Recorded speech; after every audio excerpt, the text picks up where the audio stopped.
Welcome everyone. This is the Red Hook Town Board meeting of Wednesday, March 27th. Would you be kind enough to join me in the Pledge of Allegiance, please? I pledge allegiance to the flag of the United States of America and to the republic for which it stands, one nation, under God, indivisible, with liberty and justice for all. Thank you very much. For the folks at home, Steve, if you'd be kind enough to pan your camera over to the agenda, please.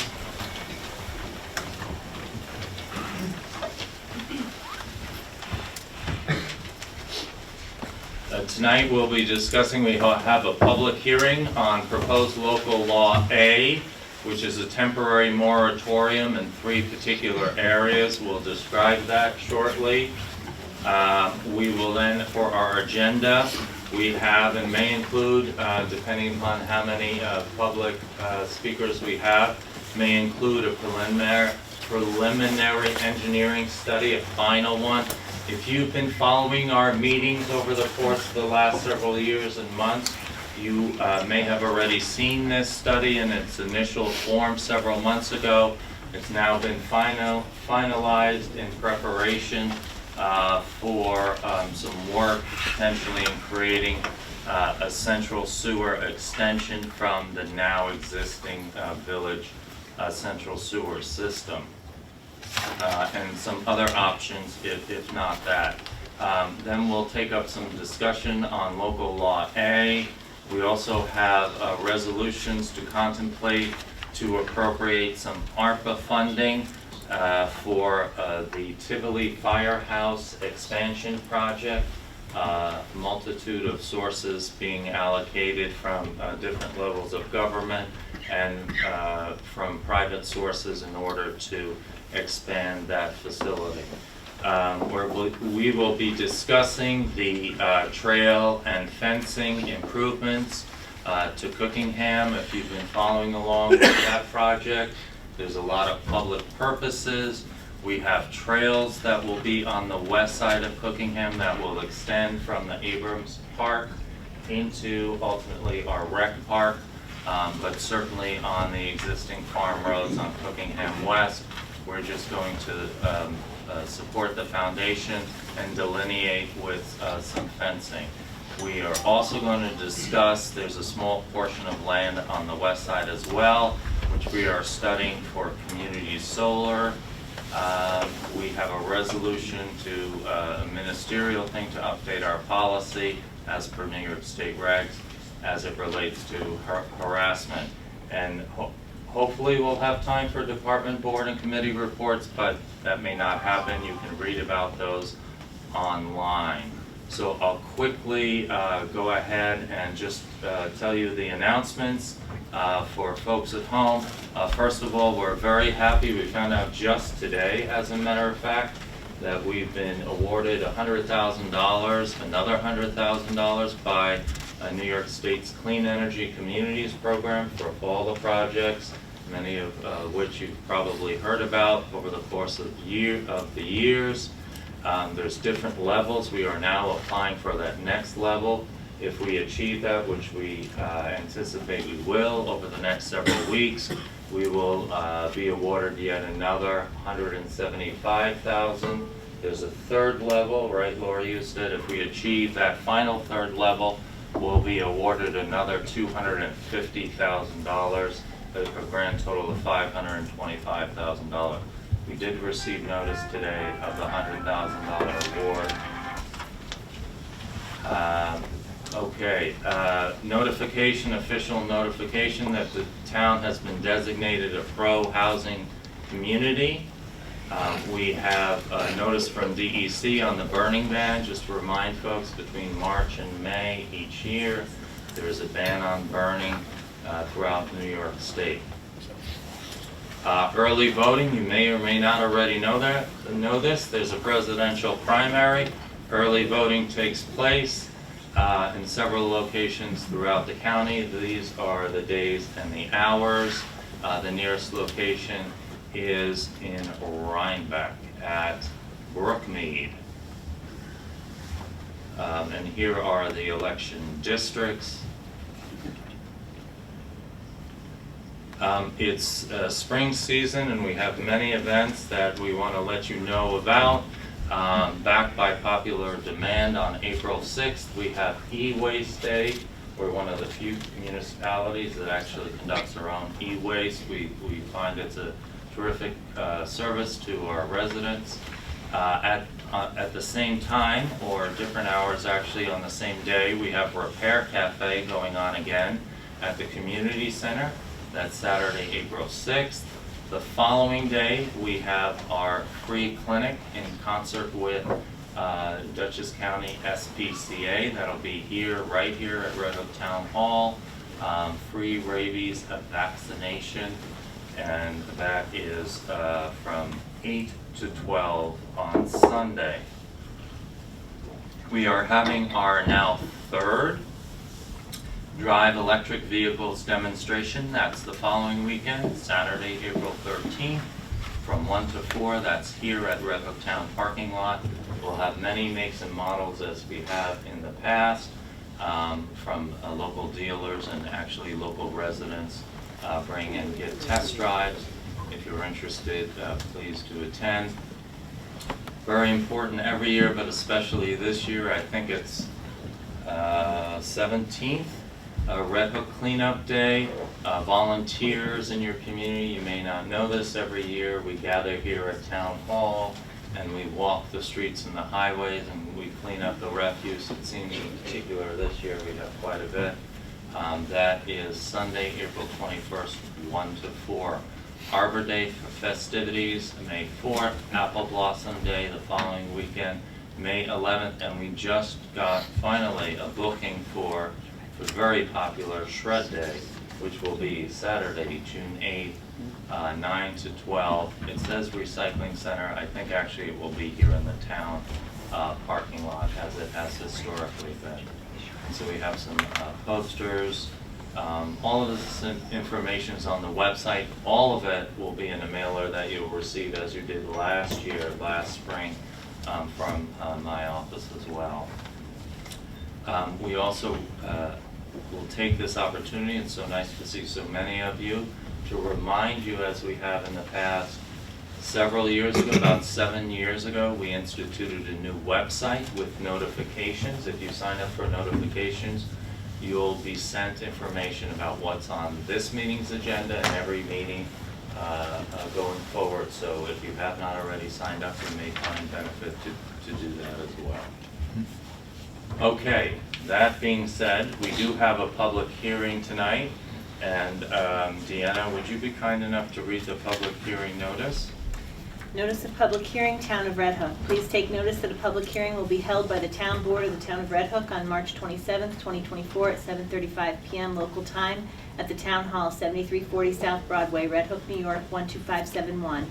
To hear all interested persons on a proposed local law, number A, proposed, of 2024, entitled a local law placing moratorium on applications in the TND-CC subdistrict on applications for subdivision in the AB, RD3, and RD5 districts, and on applications affecting wetlands. To amend the Town of Red Hook zoning law to provide for updates to the TND-CC subdistrict and to modify the requirements for subdivision in the AB, RD3, and RD5 districts, consistent with the comprehensive plan. Please take further notice that copies of said proposed local law are available for review at the Town Hall, 7340 South Broadway, Red Hook. All interested persons will be given an opportunity to be heard in person or by directing comments in writing to the Town Board, 7340 South Broadway, Red Hook. All reasonable accommodations will be made for persons with disabilities. In such a case, please notify the Town Clerk in advance at the above address or by phone so that arrangements can be made. By order of the Town Board of the Town of Red Hook, dated March 12, 2024, Deanna Cochran, Town Clerk, Town of Red Hook. Very good. Thank you very much, Deanna. The local law A, proposed local law A, deals with a temporary moratorium until the end of the year in 3 distinct areas. One is the traditional neighborhood commercial district. That is essentially from this driveway here on down to Hannaford, both sides of the road. It's 47 parcels. It is a moratorium on building permits in order for us to both study and to address the possibility of enacting a central sewer district, a town sewer district, to develop a map, plan, and report. The moratorium is not for a period to last until a sewer is built. It's such that we can establish whether or not we will have a sewer district and a map for that. And so what we endeavor to do, and we've got very tight timelines because we are working with the Village of Red Hook on the plant. There is, and you'll see in the feasibility and report, the final version of it tonight, that there are benefits for us to establish this sewer district in concert with the expansion of the plant that currently exists and is owned by the Village of Red Hook. So there's urgency associated with that, as that they are sizing up that plant. The urgency is not just from a planning perspective, where we are starting to have properties come in and put in individual septics, which of course then negate some of the need for a central sewer. The problem is we are having some real septic issues within this commercial sewer district. We've had property owners come into my office desperate to hook up into central sewer, and in fact we here at Town Hall had a catastrophic septic event and had to swap out and change out the entire system back in 2022. So, and I will also let you know from an environmental standpoint that one of the things that was most disturbing to me was to hear that when the village finally did install their central sewer, what was happening underground was way worse than they had anticipated, that the overwhelming majority of those properties had severe septic issues. And so they were able to solve a lot of those problems, not all the problems because the district only extends on the main roads. Solve a lot of those problems that you don't see and you don't know until, of course, you know, they've reached a certain level, as it did here in Town Hall. 12 years ago, this district was created with central sewer and central water and sidewalks and streetlights and all of that as part of the zoning. We have worked diligently over those years to try and get the rest of those infrastructure, the sidewalks, central sewer, central water. There is now some water down at that area. There always has been water at the top part of the TNVCC. Street lights, we have put in more street lights on Route 9, and we actually own those street lights and have converted them to LED as well. The second, there are 47 parcels, as I mentioned. From what we know, there are only 2 that have applications. One was just put in. One we found out recently is actually a majority in the Village of Red Hook and has to apply to the Village of Red Hook for site plan approval. And so that's not imminent. So that's the first area. The second area is, you may or may not have known, and one of the great things about calling for a moratorium, sort of a byproduct, is that it helps bring awareness to an issue. Back in 2022, New York State adopted amendments to their Article 24 Freshwater Wetlands. They are about to go into place starting January 1 of 2024. They are in final rulemaking right now. They received comment until February, and we anticipate any day now, which realistically may be the next couple of months, that they will come out with those rules. The purpose of having this temporary moratorium, which could end before the end of the year in this area as well, is to make sure that when those rules come out, our code does not say something that's contradictory to those rules. This is not something that we are initiating. This is something that the state has already passed. They are now coming up with the rules. What can you do, for example, within 300 feet of DEC wetlands as it relates to those properties. And the third area relates to the agricultural business district. As you know, many of you and many of us have worked over the last few decades to bring together the tools in order to best protect these working landscapes, which contribute not only to our quality of life but to our economy. And we've become the model really of the Hudson Valley. We have as many tools as there are out there. If you've been following along, and many of you have, with some of the properties that have been put up for sale recently, Cookingham Farms, for example, we took the rather extraordinary step of saying, yes, if we have to go out and buy the property first before we conserve it, we will do so. And so we did that. We are not in a position, however, if lots of farm parcels come to us right away in order to do that. So we will do that in extraordinary circumstances where those farms are just absolutely critical to our community. We will in fact go ahead and do that again. But if we were to have several of them come in at once, we're just not in a position to just write that check, obviously. We have revenue streams coming in and continue to come in to assist us with that.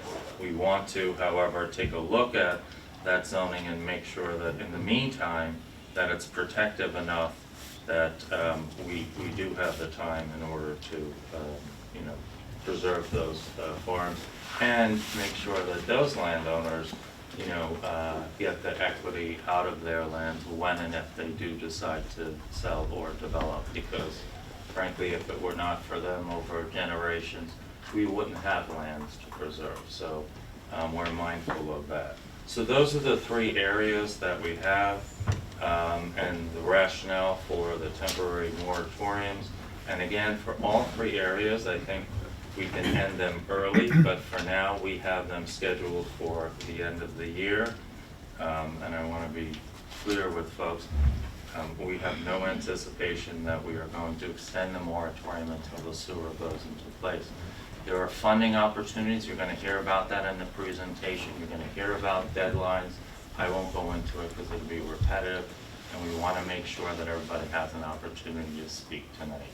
So with that being said, Deanna, would you be kind enough? Can we call the first person who would like to?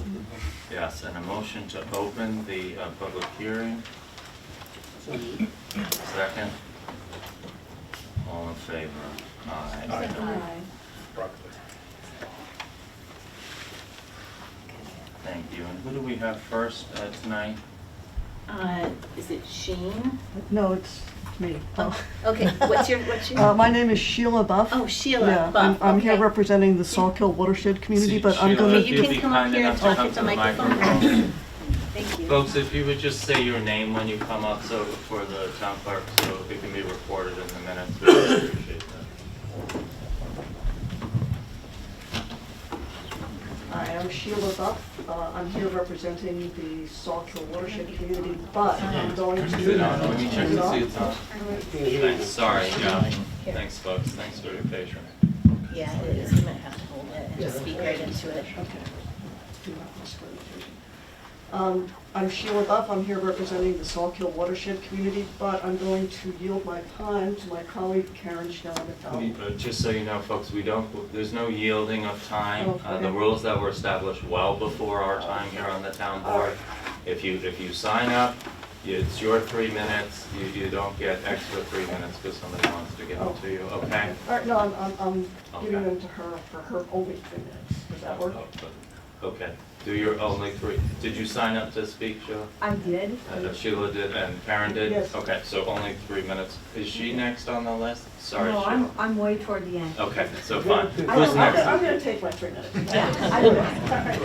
You know, the Thank you, Sawkill Shelley. Watershed Community was founded in this very room in 2016, and since then we've been an advocacy organization. Since then we've been an advocacy organization for the Sawkill Watershed.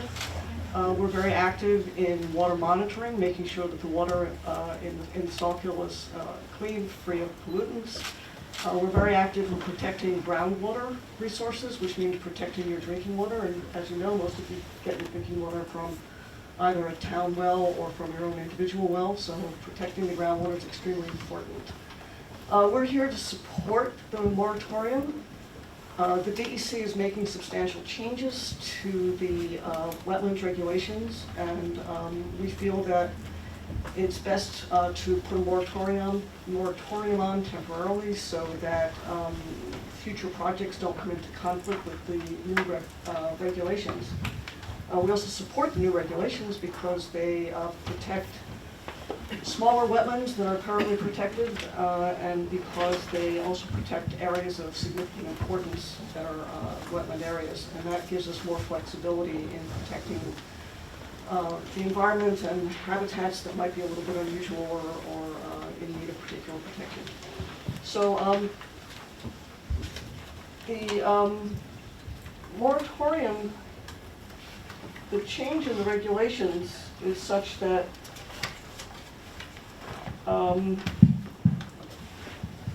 the wetlands are no longer defined by the maps per se, which is an important and significant change. There's a new criterion for small wetlands of unusual importance, and the size threshold has been reduced to 7.4 acres, which is a lot smaller than it used to be. And we feel, particularly in light of attempts to roll back federal protections, that these protections are really important. And putting on the moratorium for now just keeps people from running into trouble later on.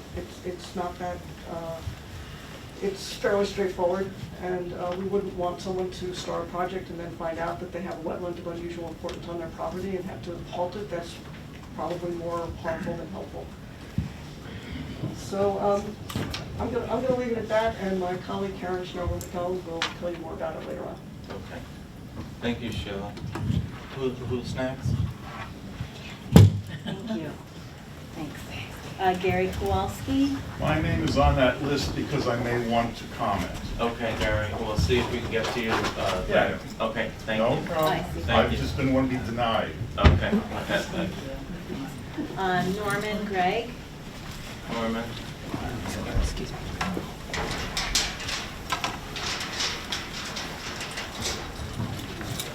Good evening. Norman Gregg.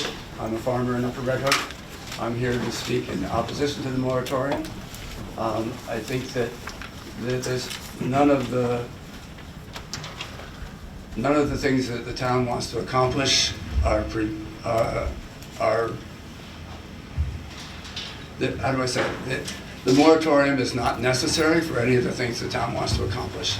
And whenever you have a moratorium, it creates a lot of collateral damage that you don't necessarily think about. People make their livelihood from the projects they do, and delay is very expensive, and you're denying them their livelihood, so you're shutting down the town of Red Hook to projects that are existing and projects that have been planned, and that's not necessary and not in the best interest of the town. I would also comment on the work that the town's done buying the Cookingham property.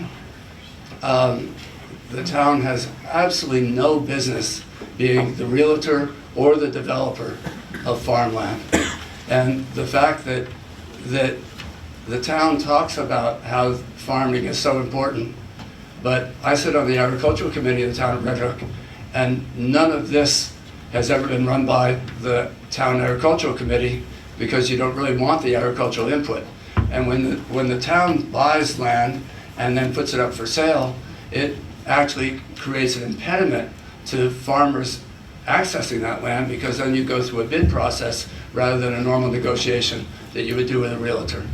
So and the long-term plans you're making to do walking trails or something else, public access on farmland can be wonderful, and I do it on my farm, and we welcome the community, but not every farm is suited to that. And so when you're selling farmland and creating other projects on the same land, you're not necessarily doing it a service.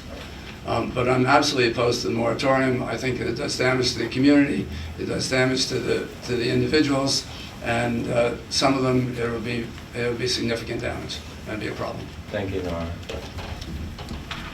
Who's next on the list? Clearelli?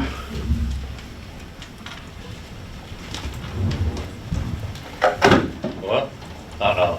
Could some, 1 second, Ken. Your clock won't start.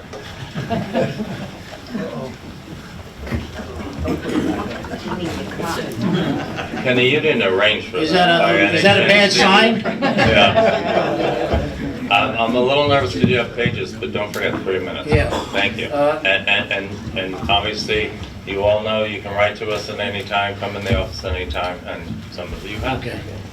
Ken Migliorelli here. Thank you.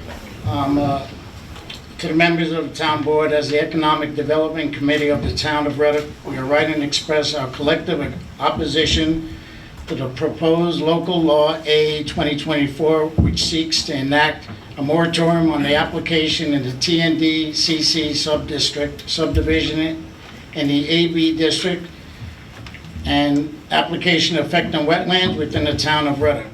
As we adamantly support growth in the TND, we believe this law will have adverse effect on the community's economic development and responsible growth. The imposition of a moratorium will stifle economic progress in our town, and economic development is critical to the vibrance of our community, including preservation of farmland and open space. The arbitrary restrictions on the proposed local law A will only discourage investment and innovation. One of our primary concerns is a justification for halting development based on the threshold of consideration. The proposed law suggests updates to the comprehensive plan without clarifying the specific changes or how they align with the town's long-term vision. The EDC has voiced a pressing need for revision to the comprehensive plan since January 2021. It is essential to have a clear and comprehensive strategy in place before implementing such drastic measures that could have significant implications for our community's future. The broad scope of the moratorium on the application affecting wetlands raises concern about fairness and may unduly limit property owners without adequate justification. While protecting wetlands is undeniably important, it is imperative to strike a balance between conservation efforts and property rights. The blanket moratorium outlined in the proposed law fails to account for the unique circumstances of individual properties and may unjustly penalize landowners with legitimate development plans that pose minimal environmental risk. Additionally, the proposed law lacks clarity and fails to provide a reasonable mechanism for property owners to seek relief from the moratorium in case of hardship. The ambiguous criteria outlined for grant hardship waivers leave room for interpretation and may result in inconsistent application by the town board. The ambiguity only adds to uncertainty and potential inequity of the proposed moratorium. As members of the Economic Development Committee, we urge the town board to reconsider the proposed law number A 2024 and explore alternative approaches to achieve the stated objectives while mitigating negative impacts on our community. Instead of imposing sweeping moratoriums, we encourage the town to engage stakeholders in constructive dialogue and develop targeted policy that strike a balance between economic development, environmental protection, and property rights.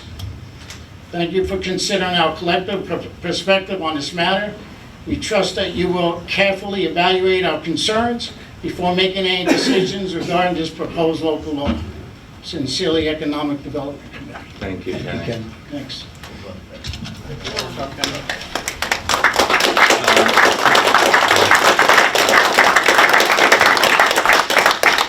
Thank you for bringing up the waiver. We encourage people, as I think I said before, we think we may know of 2 applications underway. One just submitted, one that had been underway for at least a few weeks, maybe a couple months.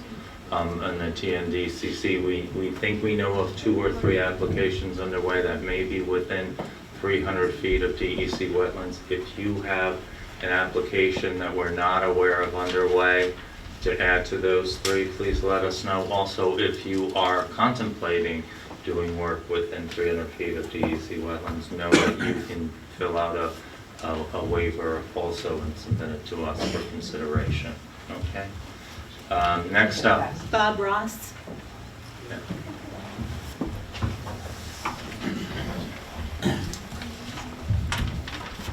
What's the date on that?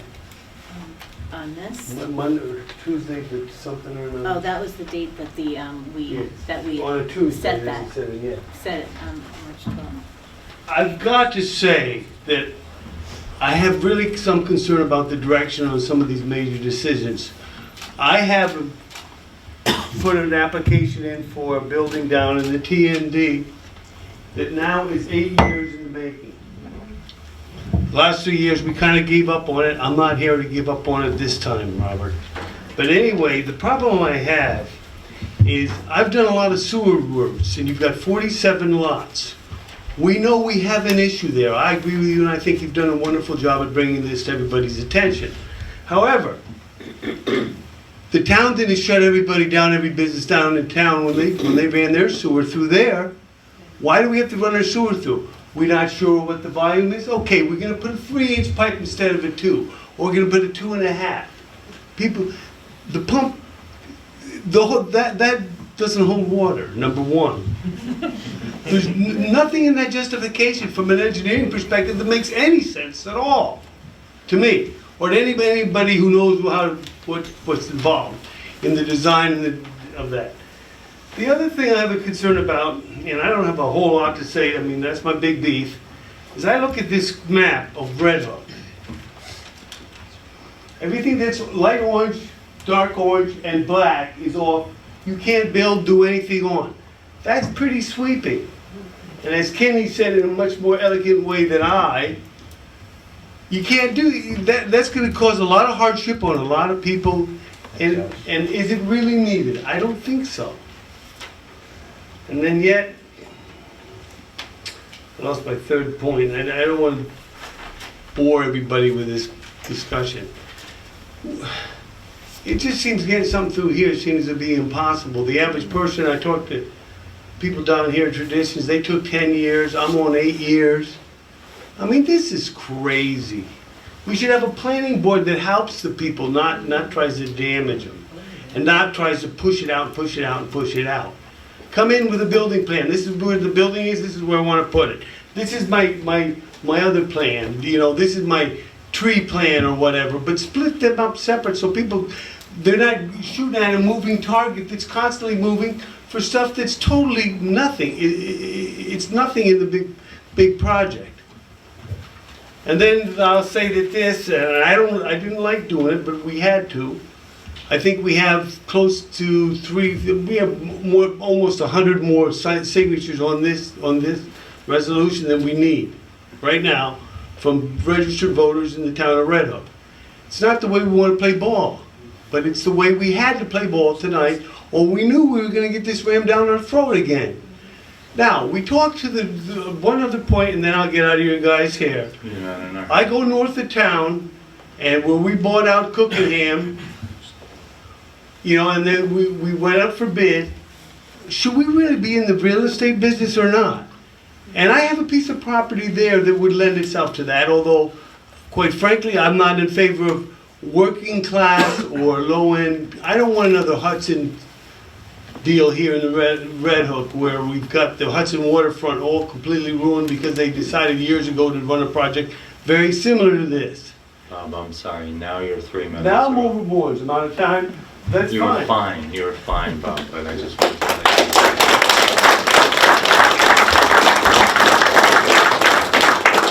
As a reminder to folks in the AB, the moratorium is on subdivision only, it's not on building. Alice Colburn. That's me. Hi, Alice. All right. Would you be kind enough to come to the microphone? I hate to ask you to do that, but just so everybody can hear you.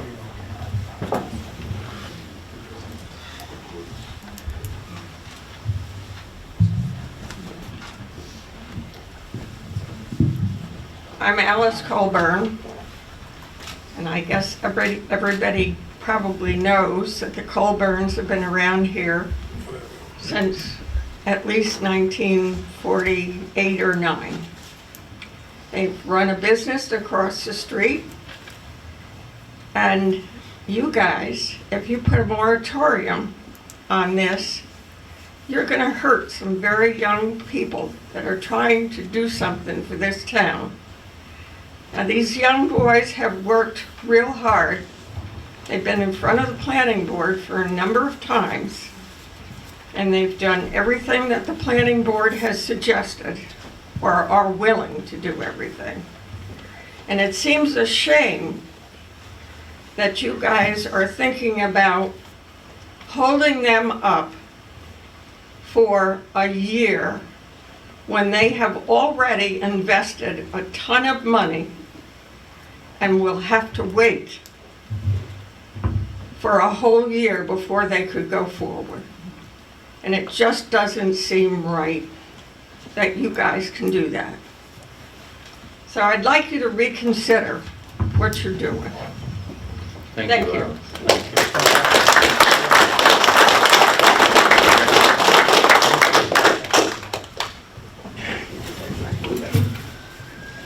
Next up, Neil Alexander. Neil, it's been quite a while. Yeah, I'm going to try and pick up on where Alice.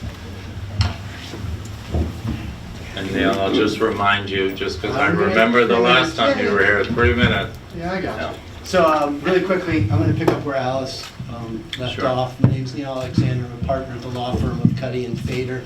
I'm here tonight on behalf of Upstate Pines. So they're in the TNDCC, and a little bit different than our issues are very narrow for them. And I really need you to think about exempting them from this moratorium. There's several reasons why. So their application was submitted on January 4th, 2024 to the planning board, over 2 months before you introduced the local law. Second thing is, on February 5th, the planning board determined, after having reviewed the application, that it was exempt from seeker as a type 2 action, because basically what they're doing is they're re-tenanting what the dance studio is for retail. A little bit more than 1,000 feet, so it couldn't be a change of use, so therefore it needed a site plan. And it was found to be type 2 exempt from seeker. Obviously minimal to no environmental impact, that's why it's type 2 exempt from the State Environmental Quality Review Act. Another reason why the moratorium should not apply to them. On March 18th, their public hearing was scheduled. Again, before this public hearing is happening. Their public hearing is going to happen in 4 days, April 1st. Another reason why they should be exempt is that their public hearing was already scheduled. They've made it all the way through the environmental process because it's not applicable, because you're talking about 1,100 square feet of re-tenanting, reoccupying a dance studio. As for retail cannabis, which obviously because of the rules from the state relative to those operations, is going to have much lesser use of any facilities relative to the public coming in and using bathrooms of that sort. The cannabis laws, as you know, also go way out ahead as to providing extra zoning, as to separation of proximity to schools, to houses of worship, to other dispensaries that are possible for your town.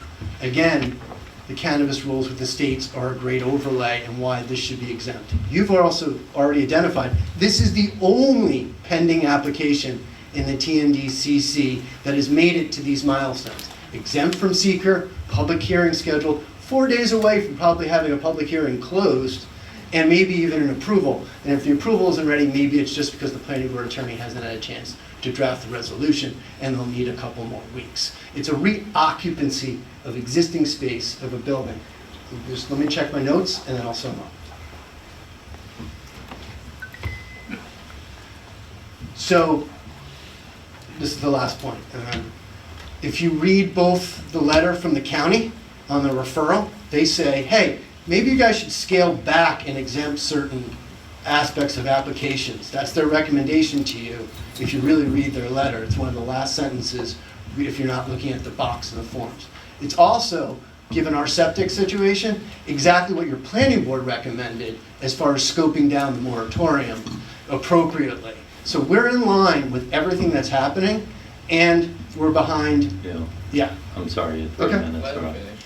Okay. That's it. And I think, others have, we have a lot of other issues we could bring up about, that are collateral, that go to other people's issues as to why we think this moratorium is challengeable. Yeah. But however, we are looking for 3 minutes, one right. little, we're looking for one little piece of relief for the one pending application. That's the takeaway I have for you. Thank you. Because it's the last little piece. We're easy to meet. We can go away very quickly and easily.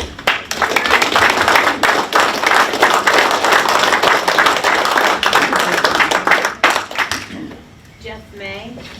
Before Jeff, you speak, Neil, I would recommend that your applicants submit a survey so we can determine if there's any portion of that space that they're occupying in the town of Red Hook. From what we can tell, a majority of it lies in the village of Red Hook, and they have to apply for a site plan from the village of Red Hook. So that's a couple of months process minimum in the village of Red Hook. So, I would recommend that you submit as required by the site plan in our code application. Jeff, I apologize for deterring you. It's good to see you. How's everything? How's your pickleball? Pickleball's going well, thank you. Okay. Yeah. Name is Jeff May. I live in the town, Linden Acres. And, in trying to get up to speed on what's going on here, doing some research, I came across the response from the Dutchess County Planning Board, and specifically, in the second paragraph, it states that under New York state law, land use moratoria and an exercise of municipalities' police power and/or zoning enactment, the town cannot exercise this power in the absence of a clearly identified crisis or emergency. And I think you were talking about the crisis, at least for the industrial part of the D&D area is the sewer issue, which I get. So really, I have just 3 questions, I guess, for the board. Really is, what is your all's reaction to the Dutchess County Planning Board's comments? I'm curious, and if this information is somewhere in a report, I'm curious what alternatives to the moratorium has the town considered? And ultimately, if the board approves the resolution as it is with the moratorium, what assurances do we have that it'll be temporary for all aspects of the resolution? Yeah. So, thank you. Thank you, Jeff. And I hope we can address some of those questions. Any questions you have? Zach Hall. Sorry. Can I still sign? Yeah. Zach Hall.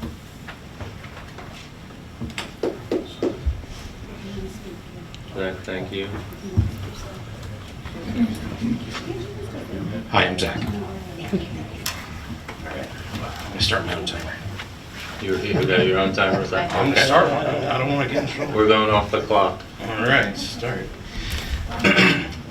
In 1991, a fishing vessel named the Andrea Gale faced a rare confluence of 2 powerful weather fronts and then a hurricane, creating what was termed the perfect storm, right? Good movie, 2000s, early 2000s. 2 fronts and a hurricane. Wetlands, ABD, and TNDCC is the hurricane. Why are all 3 of them coming together at one time? That's interesting. let me start with the one I think is the most ridiculous. The wetlands. DEC regulates wetlands. The DEC law that you're referring to does not mention 300 feet. It does not mention 300 feet in the DEC law that you're referring to. You can search it. So, also, this 300 feet buffer, right? A lot of laymen in here, right? What does that mean? Well, in the DEC, you can actually build within a 100-foot buffer. It first needs to be delineated. Then you have to check in that buffer. It's called the wetland check zone. So it'd be one thing if the moratorium said, oh, you can't build in that area in 100 feet. That would even be further than what the DEC requires. Second of all, you're basing your code logic on the DEC resource mapper, which was done in like 1988. So you're basically saying anything in 300 feet of a 1988 map cannot be built in. That's ridiculous. Number two, agricultural business district. Sir, you own 550 contiguous acres and you pay $30,000 in taxes based on my math. What?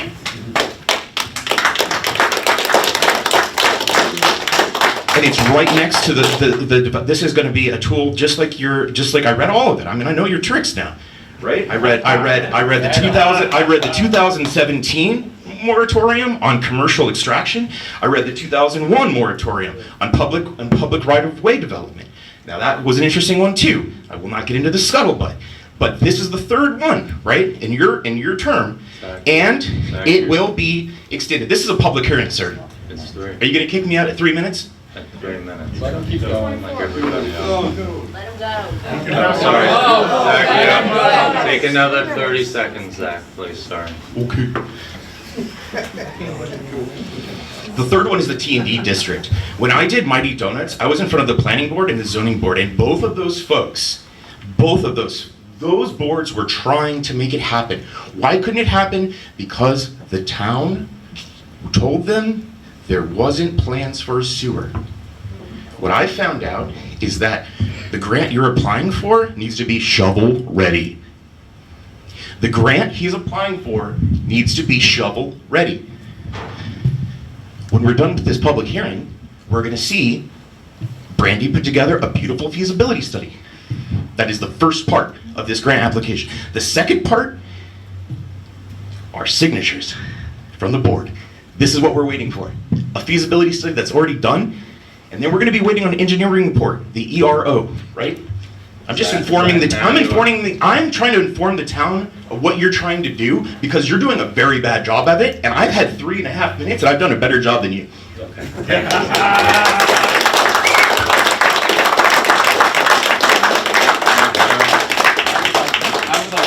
I got an email at 2 o'clock today saying something about the village and our site plan. 2 Are o'clock you- today, are you after I next went up? through the planning board and everybody said the village was already aware of it, but magically the day of this hearing, 2 o'clock, I get an email from somebody in the town saying, come see us. Okay, But I'm you sorry, missed I'm April. sorry, if you missed wanna April. talk, please sign up and don't block other people who did sign Who's up. next all up, here for please, him. Deanna? We're all here for him. He can talk. Karen Schneller McDonald. Are you kidding? Yeah. It's absurd. 2 o'clock today, getting a message, and then. I'll put my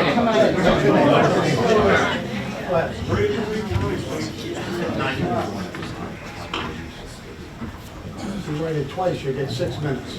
I need 10, so. Okay, Thank you. my name is Karen Schneller McDonald, and I'm here representing the Sawkill watershed community. There are a lot of issues wrapped up in this hearing tonight, but being most concerned with water, that is the one issue that we're going to focus on. And I would like to clear up some misunderstandings, I think, surrounding the wetland portion of this moratorium. I think I'll just read some of his prepared statements so that I can whiz right through it. Since 2016, the Sawkill watershed community has supported local and state efforts to protect our water resources, including wetlands and streams that are critical for our drinking water quality, our water supply, and importantly for flood protection. In light of this, and in light of the proposed new DEC regulations regarding wetlands, we want to commend the town of Red Hook for proposing a temporary moratorium, maybe 8 months, a pause in land development activities that might affect our water resources. The pause to await finalization of the state's new regulations and develop local policy decisions to conform to them will help residents and business owners avoid potential compliance issues. This action is also in conformity with the larger Greenway Compact program, a voluntary community planning approach supported by the state in over a dozen Hudson Valley counties. Greenway Compact members, including the town of Red Hook, are eligible for state grants and planning assistance and other benefits. Hudson Valley watershed groups, such as the Sawkill Watershed Community, support local initiatives that are protective of our water. And this is something that affects all of us. The quality of our water, the quality and the abundance of our drinking water. So any pause to consider how best to locate a sewer or to improve or add to the existing sewer system will also directly affect drinking water and supply, and it's important to do that carefully and to take a pause. Now, regarding wetlands, I really need to clear up some misunderstandings here. We have some specific comments about the wetland areas. The state's wetland mappers are completely up to date. There are several of them. The resource mappers are all regularly updated by DEC. The situation with the current DEC wetlands and the 300 feet and the check zone, let me clear that up.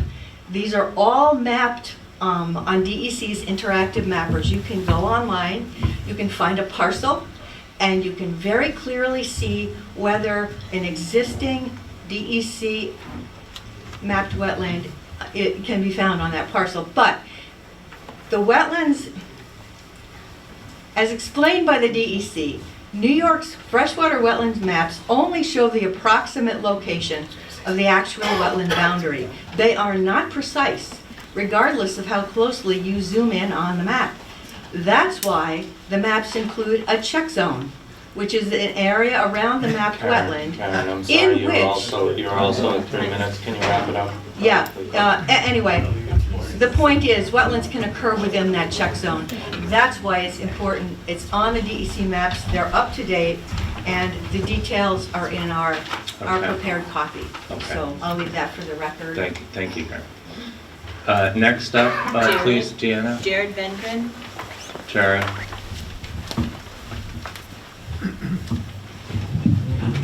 Hi. Yeah, Jared Vengren. I'll keep this relatively short. I'm a business owner here in Red Hook. I spent a few years ago about 9 months working with the planning board for improvements to my property, and would not be impacted by this law at all, but I'm here as a local citizen.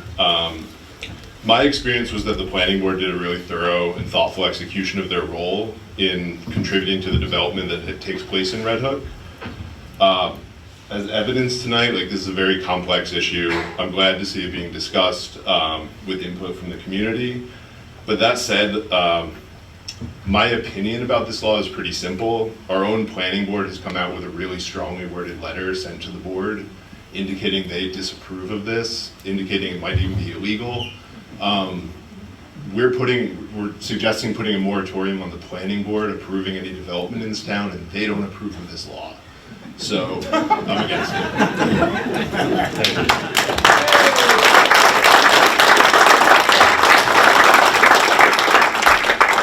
Next up, Ari Adney. Ari Adney.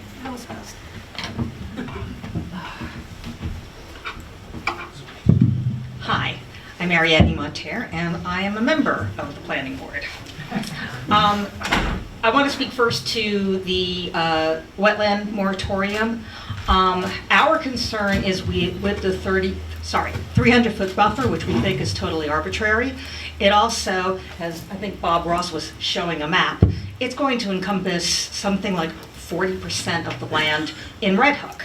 And I don't think people really understand what 300, what 300 feet means. I live in Forest Park. We mapped it, 300-foot buffer around the wetlands that surround the neighborhood would mean that half of my neighbors wouldn't be able to build a deck until this moratorium was lifted. That's one example. The other examples that we mapped was that preserves wouldn't be able to go forward with anything during this period. Traditions wouldn't be able to go forward with the current, the build out of the last of their sections. It's quite possible that Ken's barn couldn't be replaced during this moratorium. So the impact of this moratorium hasn't really, I think, sunk in when you've got this arbitrary measurement of 300 feet, which makes no sense, and there is no way, we have no indication as to how we came up to that number, or whether it is really necessary to further the goals of, the stated goals of this moratorium, which is basically to protect the wetlands until the DEC issues its final regulations. But in terms of the delineation of wetlands, that is one of the things that as the planning board, we are required to determine. And the DEC regulations right now provide very specific criteria for determining whether there are wetlands on a property and whether the planned development is going to negatively impact those wetlands. That's our job. That's what we do. We take it very, very seriously. And then my last comment is regarding Upstate Pines and it lying in the village. Well, we look very carefully at the village and town maps, and we were very confident that unless the boundary has moved in the past couple of weeks, they're in the town. Thank you.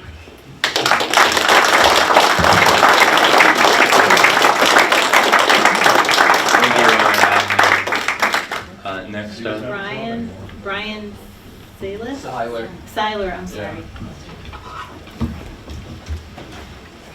Sorry for the outburst earlier. I'm just passionate about the business that I am going into. I'm raising kids in this town. I shop at every store in this town. And I love this town. And I spent a lot of money with my partners to build this place and to do what we're doing. And we're 4 days away. 4 days close, right, Sam? To the planning board that's here supporting us tonight after seeing them 4 or 5 times. And I don't want to get worked up, but I don't understand how we're even involved in this.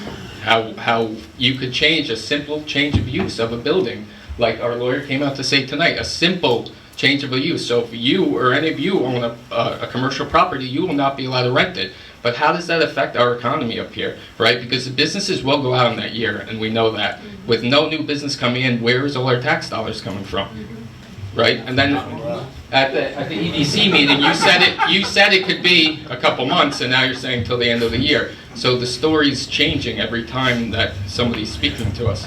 So there's never a right answer, because at the EDC meeting, you said it'll probably be till June, but we're just going to give it till the end of the year for the other projects. So I asked the board to strongly exempt us, because we're 4 days away from being approved. Thank you. Next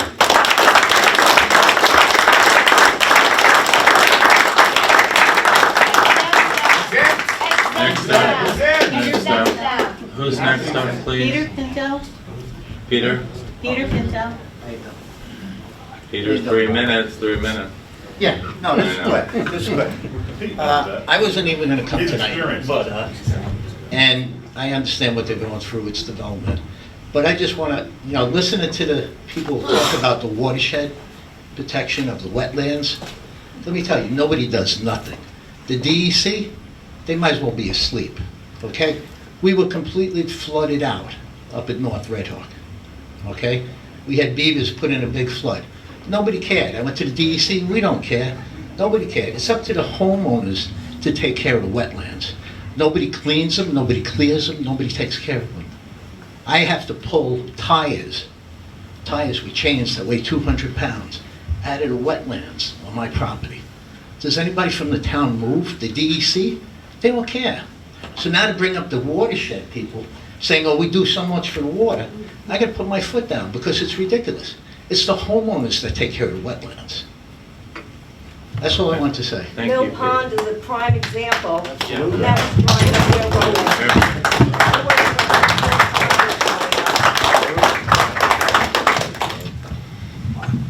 Thank you very much. Is that everyone? Yes. Okay, very good. So, You were saying you can get time back. did you want to? Yeah, that's fine. Sorry about that.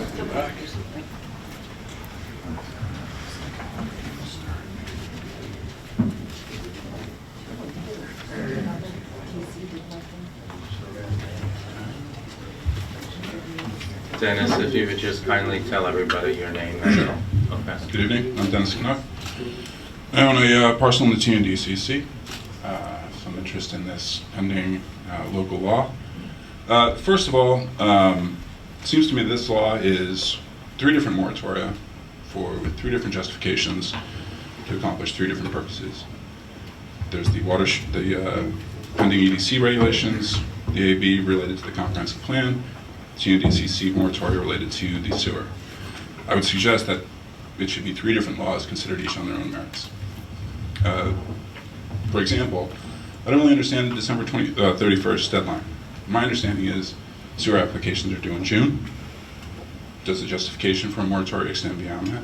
I don't know. So, furthermore, from what we've heard from Brandy, I don't know necessarily that you need to prohibit any application for anything in this town just to build a sewer.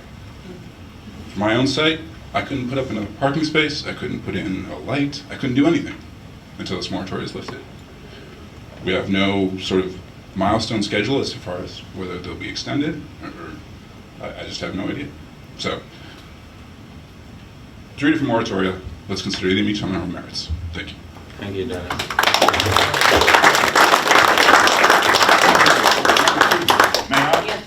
Oh, Gary. No, I signed Oh, it. Gary, yeah, sorry, I'm sorry.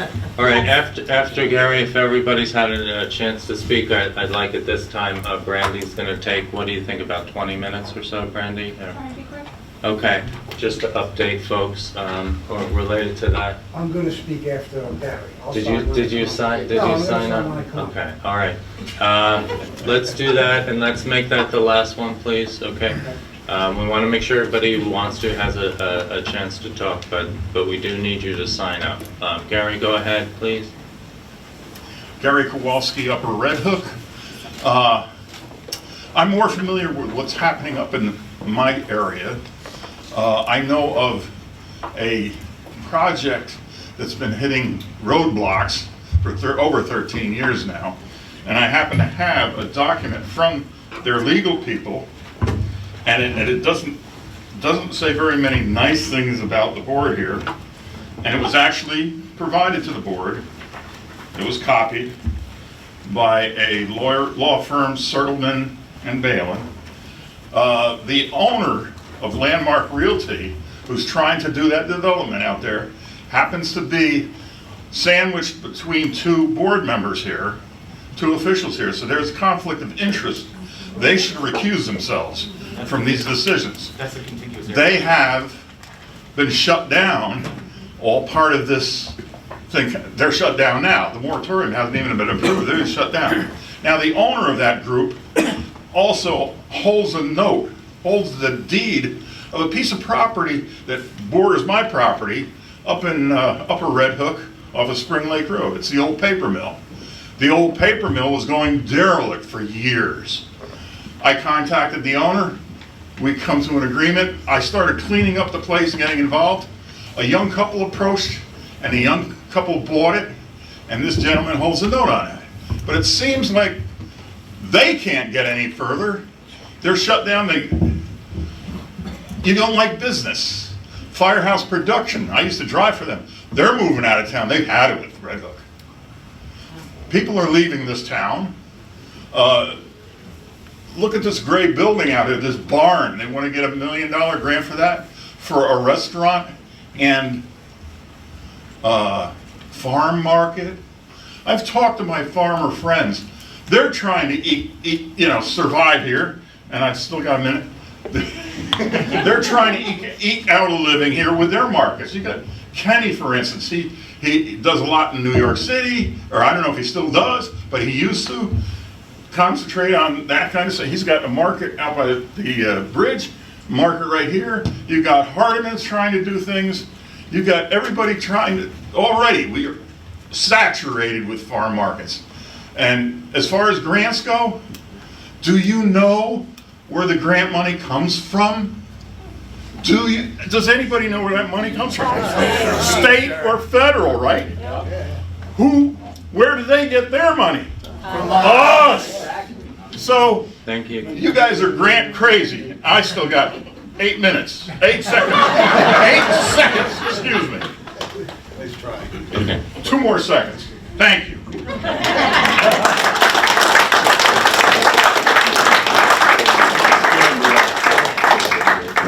Anthony, did you want to speak 3 minutes, please, and then we can... I'll clock you, Anthony. I don't care. Careful. When he says clocking you, you don't know what he means. Hi, I'm Anthony Formisano in Upper Red Hook. Go, Anthony. I'm thinking about a couple of things that I'm hearing tonight over here. Number one, when private individuals, residents here, hire an attorney, the first thing you should do is change the rules that when somebody pays an attorney to come here, that they get 10 minutes, okay? These gentlemen pay for that attorney, he got 3 minutes. It's ridiculous. It should be 10 minutes for a paid representative, that's number one. Number two, I'm not really gonna say if I'm against or for the sewer system, but to cut down the whole town to, think about a sewer system, there's people that may need decks, porches, garages, sheds, that have nothing to do with the water, so why would they be penalized and not able to get a building permit to build, okay? It just doesn't make any sense to me. I think a lot of municipalities do surveys on sewers and other things without closing the whole town down. The village. Now, we also have the carpenters, the plumbers, the electricians, the supply houses, the architects, the designers, the excavators, they're all gonna lose work for 7 or 8 months. It's not fair. Also, I don't know if the people know here, I ran for one of these positions. Norman Gregg is here tonight, and so is Gary Kowalski. If we were up there, none of you would have been here tonight, because I would have never thought of this. I would have did it, thank you. I would have did it peacefully, and I would not restrict people that are paying a lot of taxes not to improve their property, okay? Also, this is kind of on that same topic. I mentioned to them before, it's the same problem with the housing, You got a lot of houses in the village that college kids live in.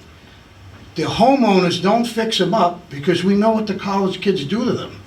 Require Bard College to keep 300 more students on campus, make those apartments available for the people, and then the landlords will fix them up.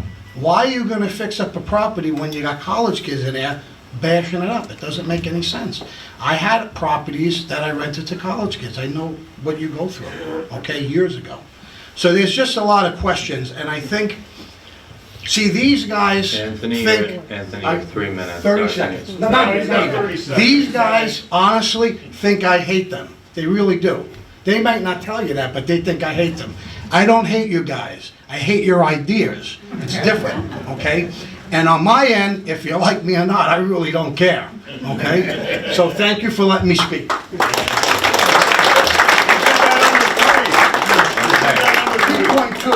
Very good.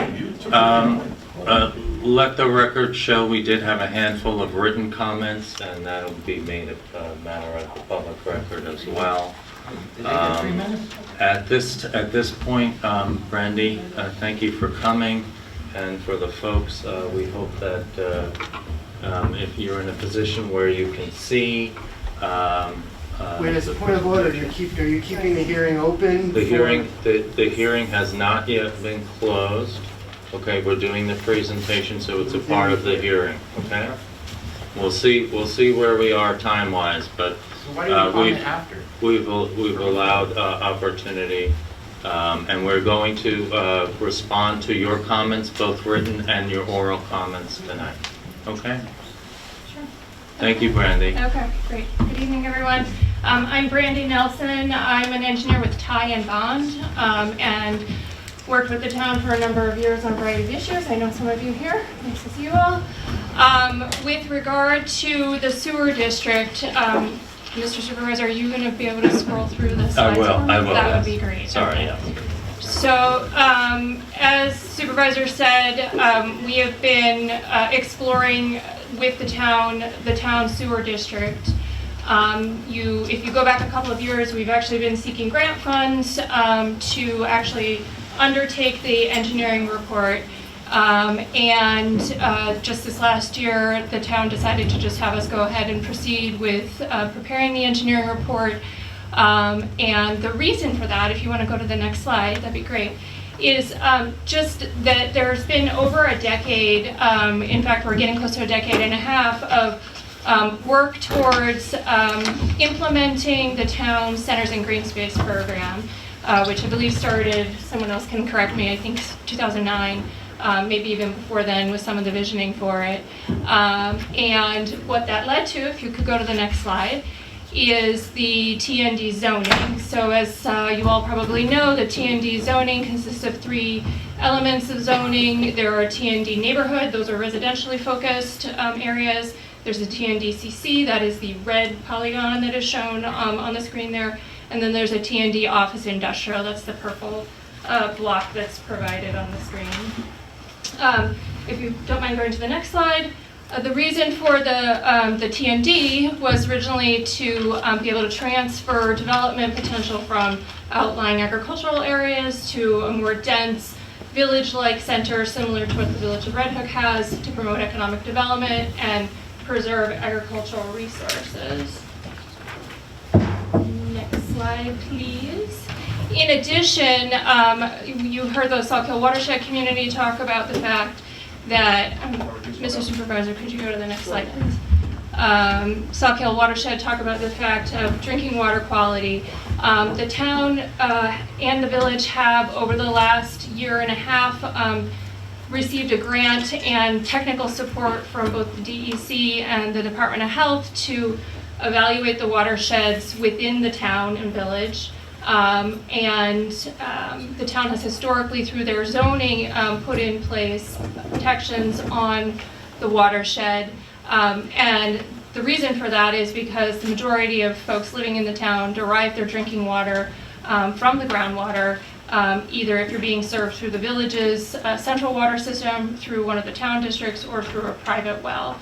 Interestingly, the watershed area and the aquifer area for the village water supply wells, which are located off Firehouse Lane, is almost coincident with the TNDCC. So if we have a situation where there is septic usage or septic failures in those areas, that becomes a direct threat to the drinking water for several thousand people.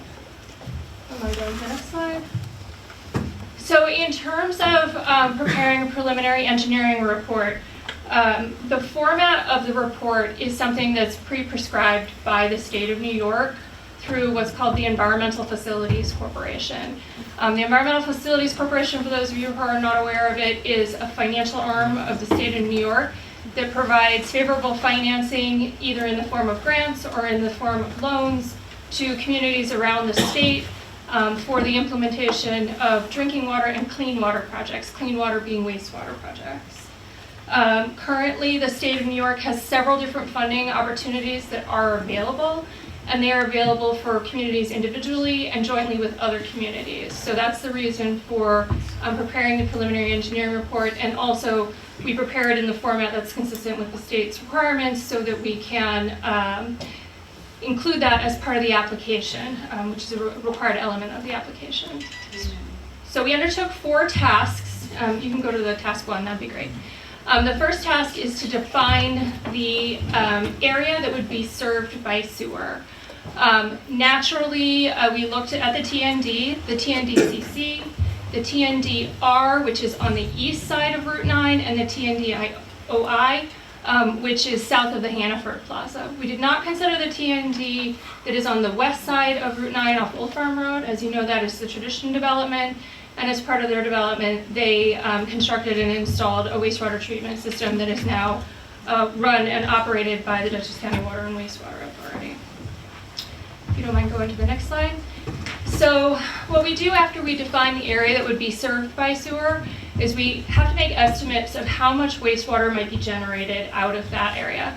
Ideally, if there's water meter data that tells us how much water is being used, you can do a one-to-one correlation, right? How much water are you using equals how much wastewater you're going to generate. So where it is outlined on this image here on the screen in green, that is the portion of the town that is served by the village water system. And for that area, we have meter data available to us. So we were able to estimate how much wastewater might be generated out of that portion of the service area based on actual metered usage. The entire proposed area for the district is the dark blue line. And so where the blue line extends south of the green line, below the green line, we prepared estimates because those are parcels that are served by wells currently. And I recognize that recently there's been a very small change that Mr. Ross is going to remind me of, but this is generally accurate with this blue outline and green outline. So based on the water usage data from the village, actual water usage is 28,500 gallons in the metered portion of the district. And for the portion in blue, if you don't mind going to the next slide, we used it's a combination of art and science that is used. So the State of New York provides design estimates that we utilize based on the type of development, be it residential, commercial, or industrial. And they give us a gallons per day per unit of area or number of bedrooms. And so our preliminary engineering report estimates future flows for single-family residential properties. And then we made some assumptions of potential growth on TND parcels based on whether or not they were less than or more than 20% lot coverage, because if they're under 20% lot coverage, they could have additional development on them. And then for the TND residential on the east side, based on the TND zoning, there are 198 potential housing units that could be built there. And we just made an assumption it might be a mix of 2 and 3 bedroom. So we came up with 2.5 bedrooms at 110 gallons per day per bedroom. And then for the office industrial, again, we used the DEC's estimate of gallons per day per square foot and assumed a coverage of 12 acres for that zone. With all of that, if you go to the next slide, that gives us a combination of actual flow based on the meter data and estimated full build-out flow. So in the middle column, that is the existing flow. In the TNDCC, based on meter data, there's 27,100 gallons per day of water used. And in the TND residential east, there is actually a small amount of development already there that is 1,760 gallons per day. Estimating full build-out, sort of maximum zoning potential, we estimate those 3 districts could have up to 115,000 gallons per day of water usage, and therefore wastewater that would need to be treated. So if you go to the next slide, please. So based on those numbers, the actual number being 28,000 and the estimated number being 115, we would not recommend to the town that you move right to 115, right? That's projecting far out into the future at a full build scenario. So we would recommend taking a phased approach. So based on this recommendation, if we choose a phase 1 with a capacity of 50,000 gallons per day, that would cover all of the actual water usage right now, plus give the town room for some growth. Okay? Which is plenty, man. That's way more than you even need right now. I'm looking at what we've actually got going on in Bob, this I'm town. sorry, please, Bob, let Brendy finish her. If you don't mind, I'll respond to that because, see, interestingly, the village took the same approach when they put their sewer system in. Yeah. And they put in a 50,000 gallon per day module, and they thought they'd have around 30,000 gallons per day, and they're up to 49 already. And that they thought they had room for growth. So they picking up a lot of stormwater? Yeah, I don't know, and that's way off topic. So, but I did want to respond to that because it's a valid point. We don't want to get too far over our skis. So task 3 then is a required task under the preliminary engineering report requirements. And that is to consider alternatives. So in terms of alternatives, we looked at 2 possible alternatives. One alternative is to connect a sewer collection system to the village's plant. And the village has a plant that they built to be expandable. So we're assuming there would be an expansion of that plant and a connection to that plant. The other option would be to put in a collection system and build a town-only plant. Okay, so we want to look at the costs of each of those options, and then we want to decide what's more favorable. Both alternatives have a collection system and a treatment system component. Okay.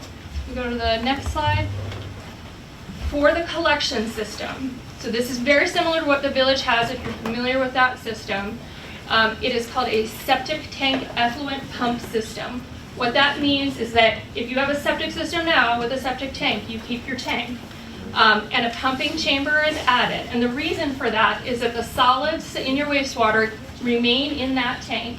And as some of you may know, based on the village system, the solids in those tanks are then managed at a community basis. The liquid portion of the wastewater flows forward by a pump system through a small diameter force main along a route that gets laid out as part of the design to your treatment plant.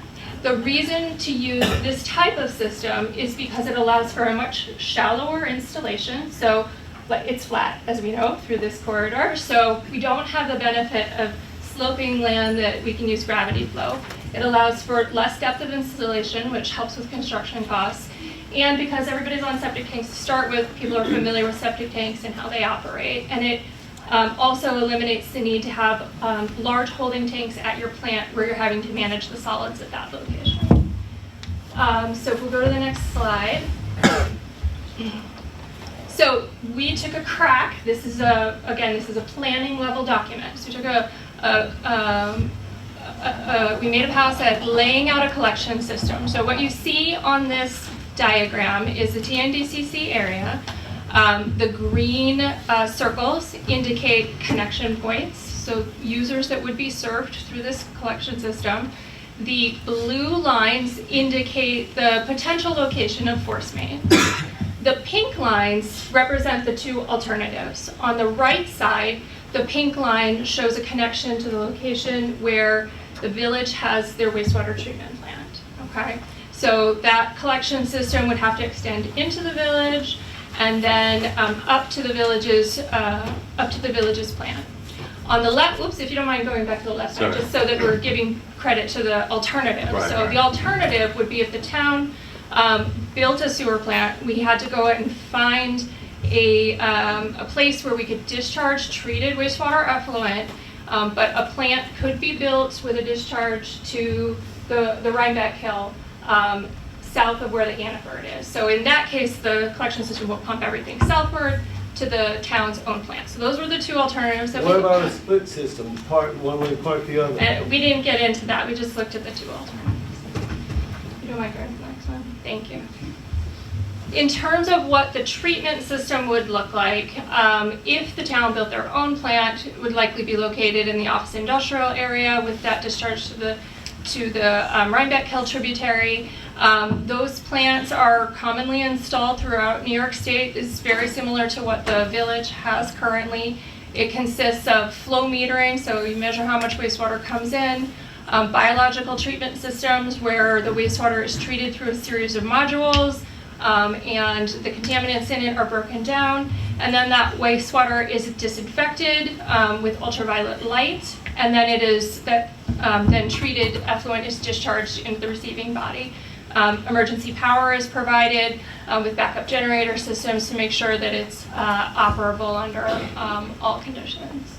If we go to the next slide then, the alternative is to connect to the village plant. As I just mentioned to Mr. Ross, the village plant is at capacity. They've told us that. And so they don't have, at this exact moment, ability to have us connect to them.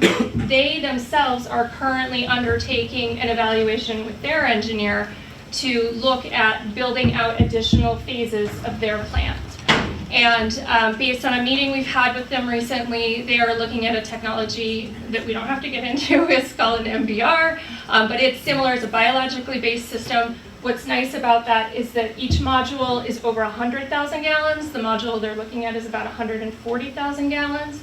And it has a small and compact footprint, which would allow them to build out several of those modules if the need arises over time.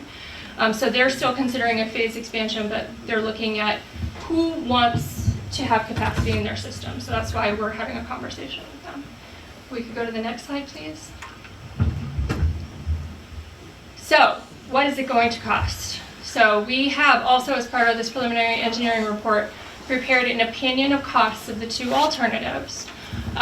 Looking at 50,000 gallon per day cost for phase one under each of the alternatives, recognizing that phase one includes both the collection system and the treatment system, we estimate that the cost for phase one of the town to kind of go it alone and put its own system in at just under $9.5 million for the first phase, and at a full build, about $19.1 million. Connecting to the village wastewater plant based on, and again, they're undertaking sort of parallel effort with the town, so we've been having verbal conversations with them. We haven't seen their final cost estimate on it, but they told us the other day that they are estimating that their next module in their treatment plant is going to cost about $6 million.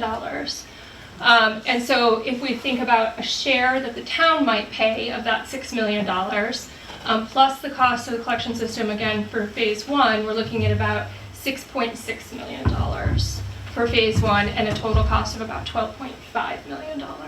So, just to go back to those numbers. Yes, sir. It's more expensive to hook to the village than it would be to do our own, is that what you're saying? Based on these numbers, no. It would be more economical to connect to the village.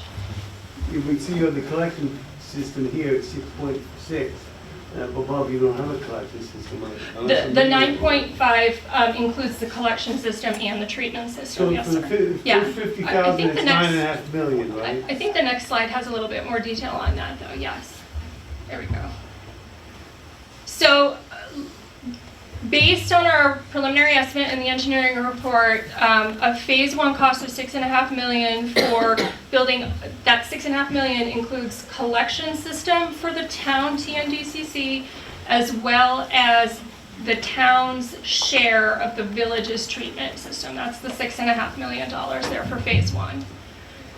What we have to do for trying to determine what the cost per equivalent dwelling unit is going to be is we have to then take the capital cost, the $6.5 million, and we have to assume that it will be financed for 30 years.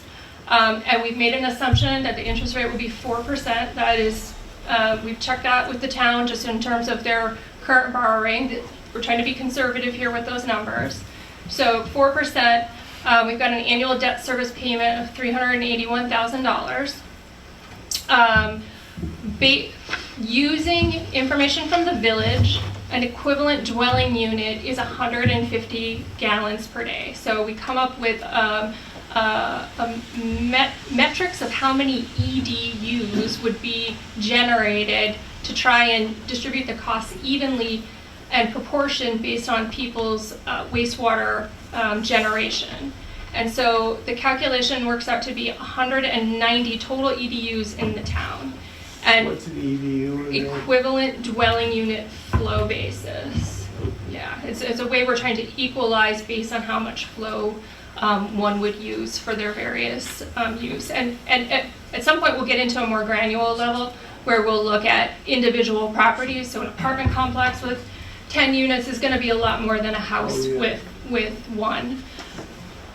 So we break out the costs as capital costs and operation and maintenance O&M costs per EDU. Capital costs per EDU, and this is on an annual basis, would be $2,010, and O&M costs on an EDU is $622.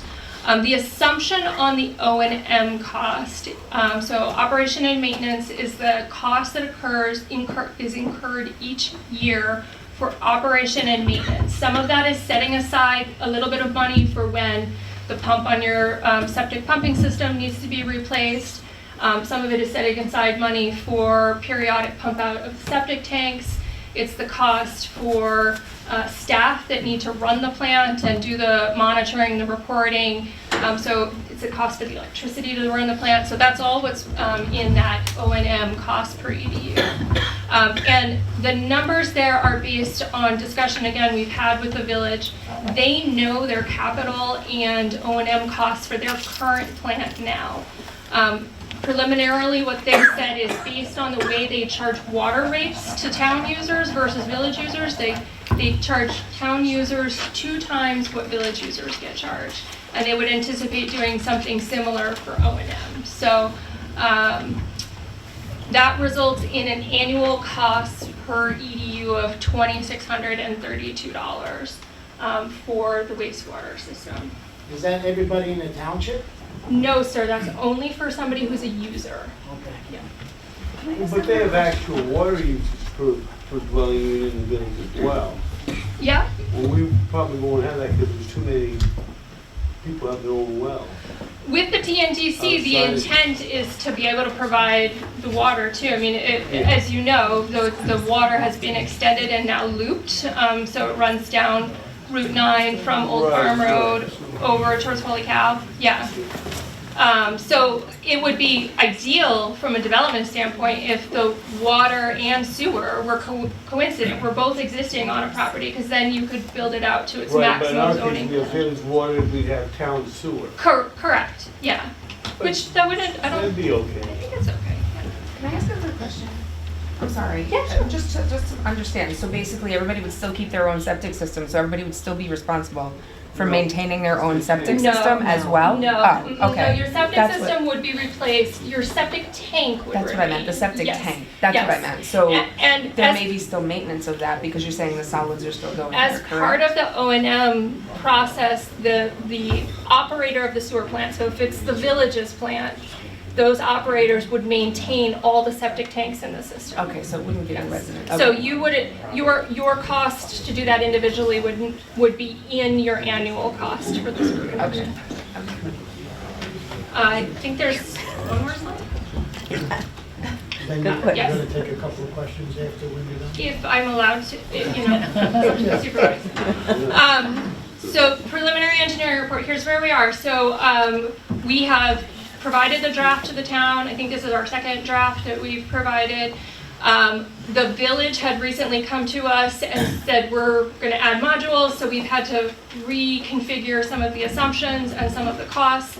We are waiting for the village to officially issue their costs.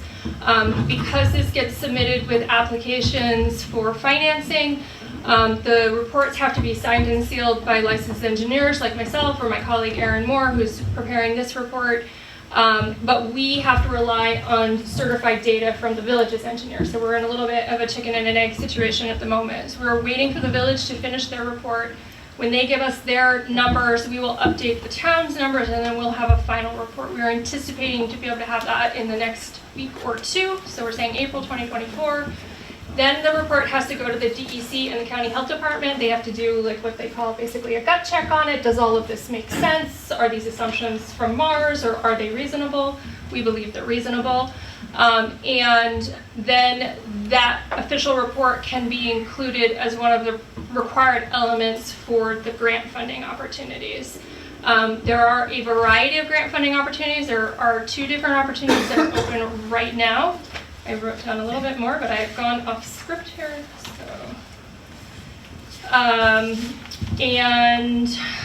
let's see.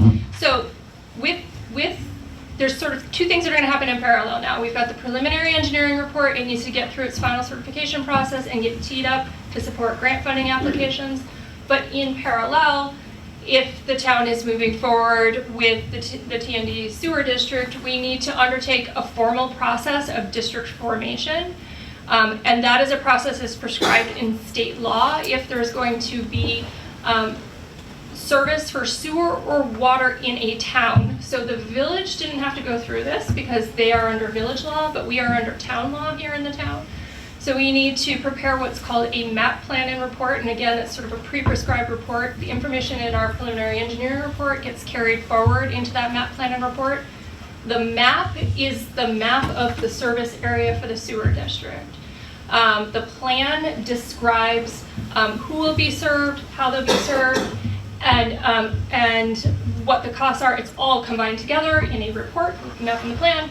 And then that is the basis for the town to move forward with an environmental review process and the legal district formation process, which the attorneys can talk about. And then all of that has to be sent to the state comptroller's office before the district can actually be formed. Mr. Hamill has been engaging in a lot of research on grant funding opportunities, and some of these grants require district formation to be in process but not necessarily completed before we make applications. So again, because of the timing of some of the grant funds and those things, it's become very timely for us to have this discussion. Very good, Brandy. So folks, what we... Thank you. Well, I know that, Gary, but thank you. It's so nice. It's so nice to see a professional who, by the way, is here late at night and has a long drive. She did a very nice job, so I thank you for thanking her.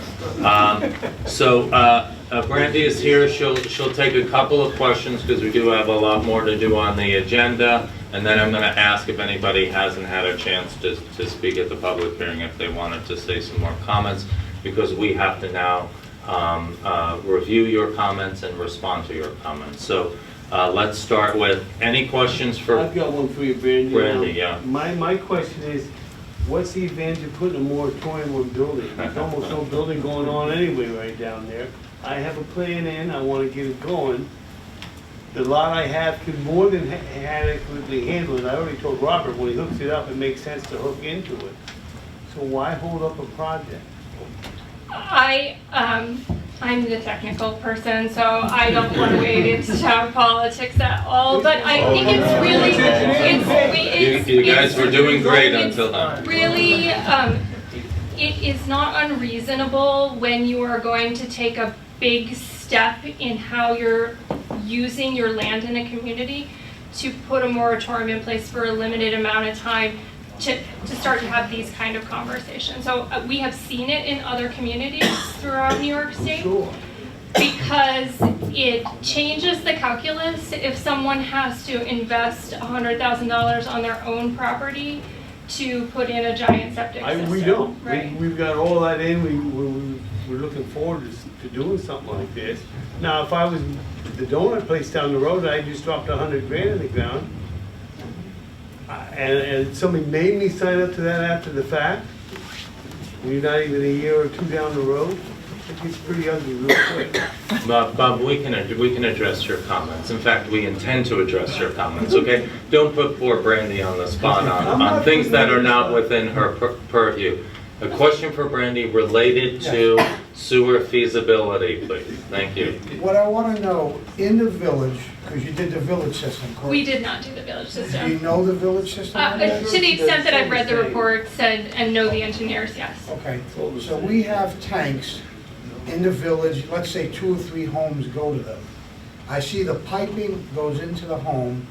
Does the homeowner pay for the electric to run those pumps? That's a good question. I actually don't know the answer to that, and I think that Now, they do pay their own. I would think so. I'm a retired electrician, so I would say so. How did that determination come? Do they get a break on the bill? I mean, what's the deal with that? I would fight this town or the village to have the gall to put that tank in my yard, use my electricity, then when it fills up, I have to hear a bell go off? I don't understand it, I really don't. The system should have been done on pitch. Instead of rushing to get a system in, this is the village, not these guys. Yeah. Instead of rushing to get, I hate to say it, a half-ass system that collects the hard waste and the liquid gets pumped out, they should have did a regular system, and you wouldn't have any problems. We don't know what's gonna happen, lines could freeze. Now, you said there's battery backups. Are there battery backups? I don't even know. Okay, Anthony, let her try and tackle a couple of those I questions, will. okay? And if Yeah. you have more questions about these things, they'll be on the next meeting, obviously, because we're gonna have finalized, but submit them in between now and then as well. And if I don't know the answer, I'm not going to like gaslight you and make something I up. I'm appreciate gonna say it. I'm gonna have to get back to you on that. So, Okay. so I don't know the individual backup system. So we do typically recommend that there be backup power available for any kind of pumping system. For the obvious reason, right? If the power goes out, your water is still going to flow if you're not on a well, if you're on a central water system. And so you clearly want to be able to have a means of moving the wastewater into the collection system so that it can get to the treatment plant. So, See, you're an engineer, correct? yes, sir. Those systems should have been designed where it comes to a certain level and it gets pumped out.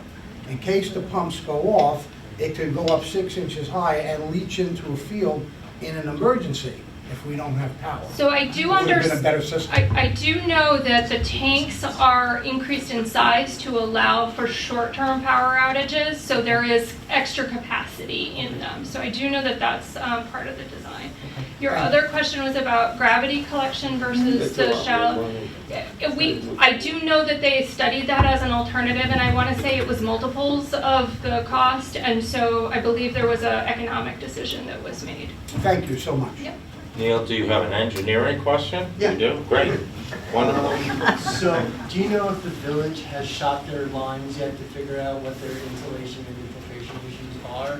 And whether they have any, and whether they have a list of their capital projects that can actually, through I&I, reduce their flow? I asked that question actually at a meeting a couple of weeks ago, and they are investigating it, but they weren't at a point where they could tell me That's a huge issue to anything. figure out the mitigation, because if there's coordination between rainstorms like 5 inches last Agreed. week, and all of a sudden it's really only 4 days a month or 4 days a year where their flow is actually in exceedance of their GPD permit, then that's the reason. It's the confluence of the rain. It has nothing to do with the flow, and therefore the volume should be handled in a different way, which means you could book it now.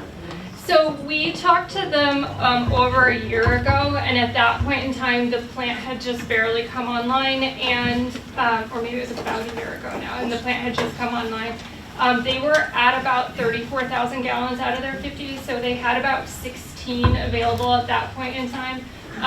And now they have peaks, so they don't have consistent flow, but they have peaks. And I would because love of to that, see that data yeah, as well before we- this process. I mean, I think They I are. think we need time to see that data, because it raises a lot. I haven't seen your presentation before, and it raises a ton of questions that I can't even frame tonight. Yeah, well, I'll answer for that quickly. If there's any, it's a new system, there's no reason to anticipate that there is a problem such of the magnitude that we could join in our entire T&D and future growth. The village, by the way, has their other projects that they want to hook in. In fact, have a promise to the developer who sold to them that package plant. So But you that's don't not know what you don't know. What you don't know, there's a lot you don't know, and there's a lot of assumptions embedded in there. I haven't seen this until tonight. Neil, I tried need to time answer your question. There's no capacity for the town. The village would But I need not. time to understand that. Okay. Is what I'm saying. We'll take all the time you need.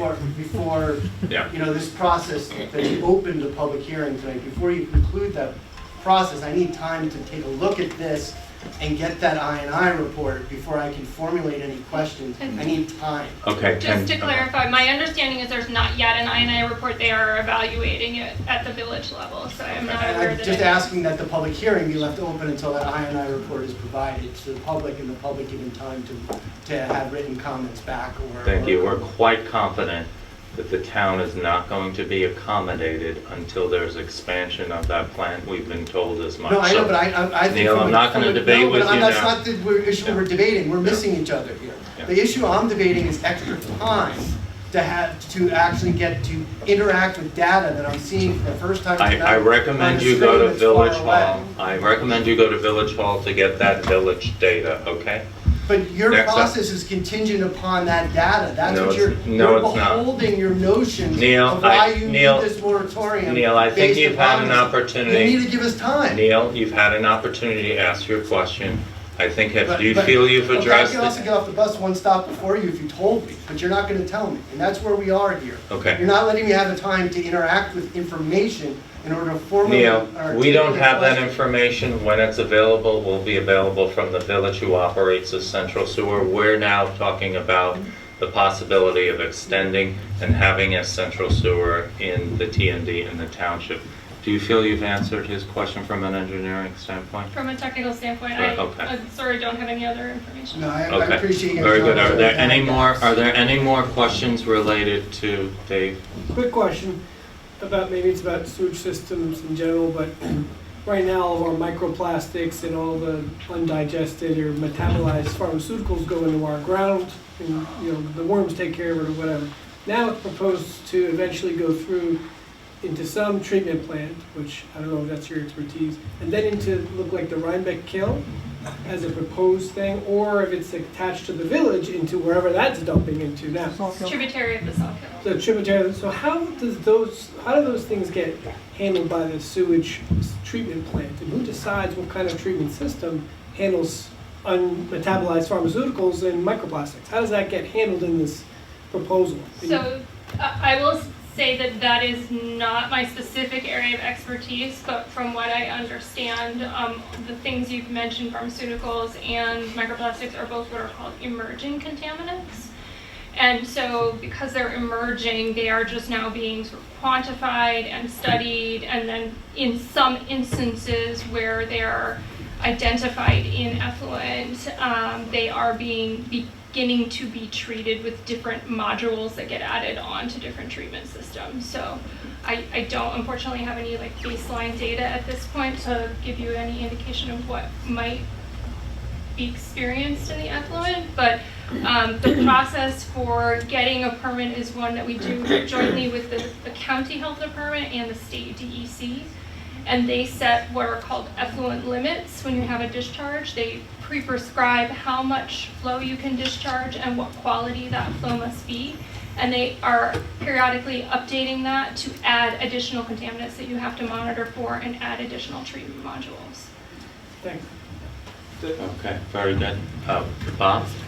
Do they have a list of what they actually test for currently going through?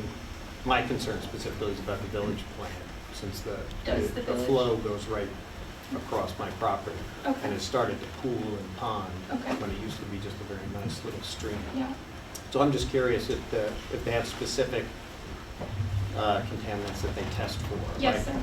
Yeah, PF, yeah, and PFAS and- I'm not personally familiar with that particular plant and the requirements, but generally speaking, when a permit for a discharge is issued by the state, it comes with limits, and plants such as the one the village is running are required to be run by licensed operators who have to be there on a daily basis to do exactly what you're saying. They have to verify all the equipment is working, they have to collect samples, they have to do analysis, they have to, fine-tune things. At this point in time, if you were interested about the specifics of that, I would make a request to the operator of that plant, and I actually don't know off the top of my head who that is. So, but there are either monthly or quarterly monitoring reports that are publicly available that have that data in them. Very good. Kenny, is your engineering question for Brandy? It has to do with how long she's been working on the project. This project? Yeah. Or, for the town.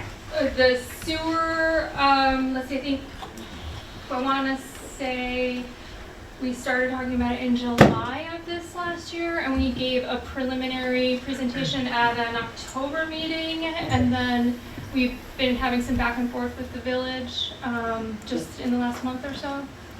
And I would add, we first applied for a grant to do this study better than 4 years ago, and we were not awarded, unfortunately. Okay, any more engineering questions for the engineer who's actually going to stay with us for a little bit? If not, recognizing the time, I now would ask, is there anybody who hasn't had a chance to comment at the public hearing who would like to comment now and take 3 minutes? If not, we can get on with trying to address some of the comments that you've made and the written comments and those that we've heard.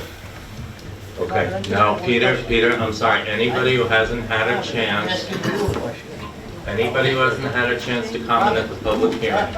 I'm a person, look at me. I just have a question, and I don't see what, this is an open meeting. I have a question.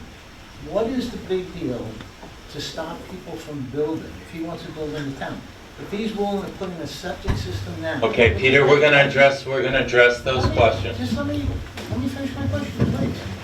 If he wants to put in a septic system now, why should we have to stop building? If later he's willing to tie into the sewer system, why should he put up with the delay and the cost of not building? And all the contractors. We're gonna answer your question when we get an opportunity to address the comments that have been That's made. what they're all talking about. They want an answer to it. Peter, have you finished your comments, because we need to move on so we can address your comments. You have a bad habit of doing that. Peter, okay, thank you. If there are not any other comments from someone who hasn't, If you were denied for the grant previously, what has changed to be able to say that if we shut down the town to study this, that you're going to get approved? okay. First, I would say the reference of shut down the town would be, hyperbole. We will address that comment. The grant that we applied for was this study. We're so committed to extending the sewer that we decided to fund the study and not wait for grants, because we got frustrated with waiting for it. We wanted to be prepared when it went in the village, so we wouldn't have the kinds of situations that I think I started out telling you about throughout that central sewer district, and we are experiencing failures as we speak in this proposed TNDCC. So the grant that I was referencing was for the feasibility study. It's not for, and I will address the comments about grant funding to lower those numbers that you saw, because what you saw has no grants in there. Okay, so I want to address all that stuff for you, given the opportunity. Angela? You mentioned you'd received several letters or comments. Would those be able to be put online so that everyone can? Absolutely. read them? Yes, all of the correspondence, and I think we're pretty close to up to the minute. Some folks chose to send it in last second.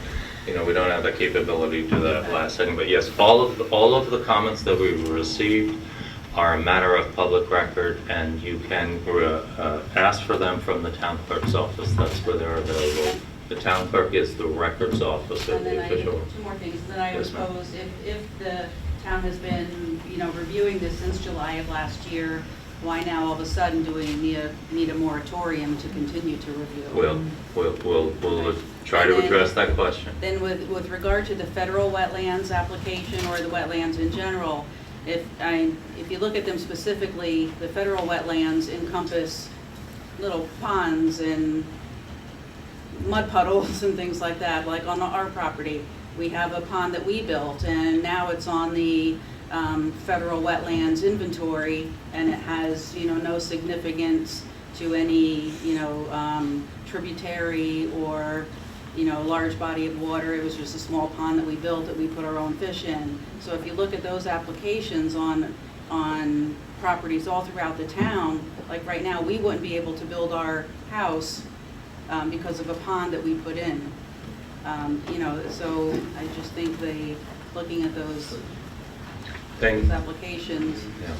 Thank you, Angela. And just to clarify, because I think that, some folks have been walking around thinking that there's a moratorium on 300 feet from the federal wetlands. That is not the case. We, as part of the moratorium in that component, it's just on the wetlands themselves. It's not on the buffer area. So I'm assuming you weren't going to build your house in the wetlands, but in case you were, just know that there's And no as a buffer. point of clarification, our town law has never permitted building on a federal wetland without two things: special site plan, a special permit from the planning board, and the Army Corps of Engineer approval. All we're saying now is for the period of this moratorium, just no building on the federal wetland, period. And we're gonna reevaluate that. And what's the 300-foot? I'll address that in a few minutes. Yeah, address that, okay. Folks, at this time, if everybody's had an opportunity to speak, I'd like to make a motion that we close the public hearing. Is there a second? As a point of order, is there going to be an opportunity for further written comment? There's not going to be an opportunity for further I written would comment respectfully before request that there be at least a 1 week, that study's new, I expect at least 1 week for additional written comments before the hearing, if you're closing the hearing, you can open for Neil, written comments. that study is not new. It has been tweaked. It has been finalized and presented tonight. You also It have was done to months people ago. talk tonight, I'm hearing things that I hadn't Neil, heard thank before. you. So Thank you're you. gonna, so wait, just as a I point admit, of order. I Just a point admit, of order. You're Neil, not going I'm to- sorry, I'm going to respectfully ask you not to disrupt meetings. You've done it in the past, and please don't do it now. I'm answering your question. We are not going to accept written comments because there was opportunity for that. People did do that. We've allowed the opportunity for folks to 15 speak here. days? To speak here tonight. Please be quiet so we can further the meeting. It's not all about you. You're being rude. Okay. Be quiet. So, folks, at this time, I'd like to make a motion that we close the public hearing. Is there a second? I'll second that. Thank you, Bill. All in favor? Christine Kane? Aye. Julia Solomon? Aye. Jacob Testa? Okay.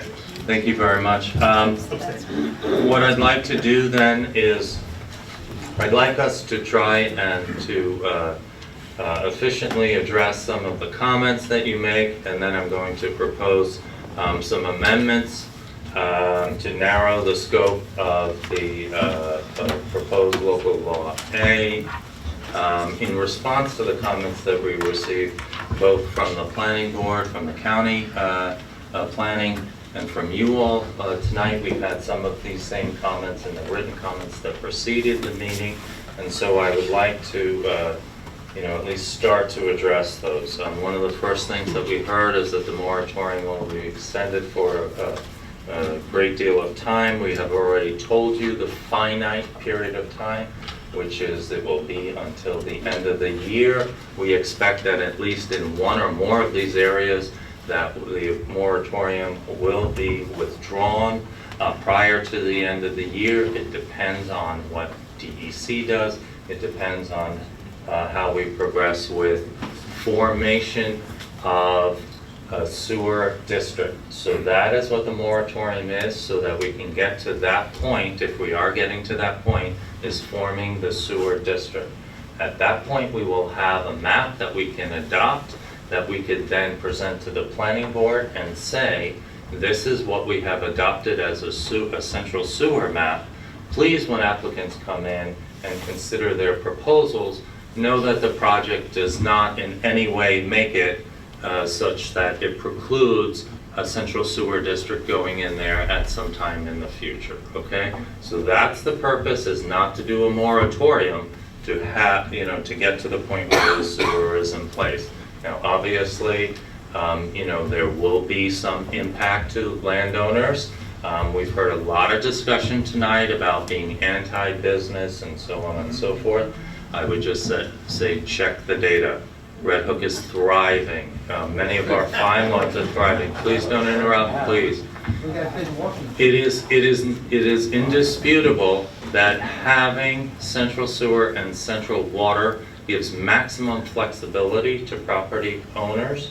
When this zone was first adopted and the code was put in place, it was envisioned that there would be central sewer and central water. And so we are at that point now where there is a central sewer system right up the block, if you will, and that if we are going to try to maximize for those landowners and protect for the community at large, because this aquifer belongs to everyone, not just those 47 properties that are temporarily, for a matter of months, prohibited from doing certain types of activities on their property. So we're going to protect. The question came up about urgency. What's the urgency? We are seeing failures. I've already told you. We've had a failure here at Town Hall. We've had property owners come in desperate for the central sewer. The expenses are rather large. To give you a rough idea, it cost us $60,000 roughly to replace our septic system. Property owners coming into my office, I've got a $100,000 bill that's coming due. When is this central sewer going into place?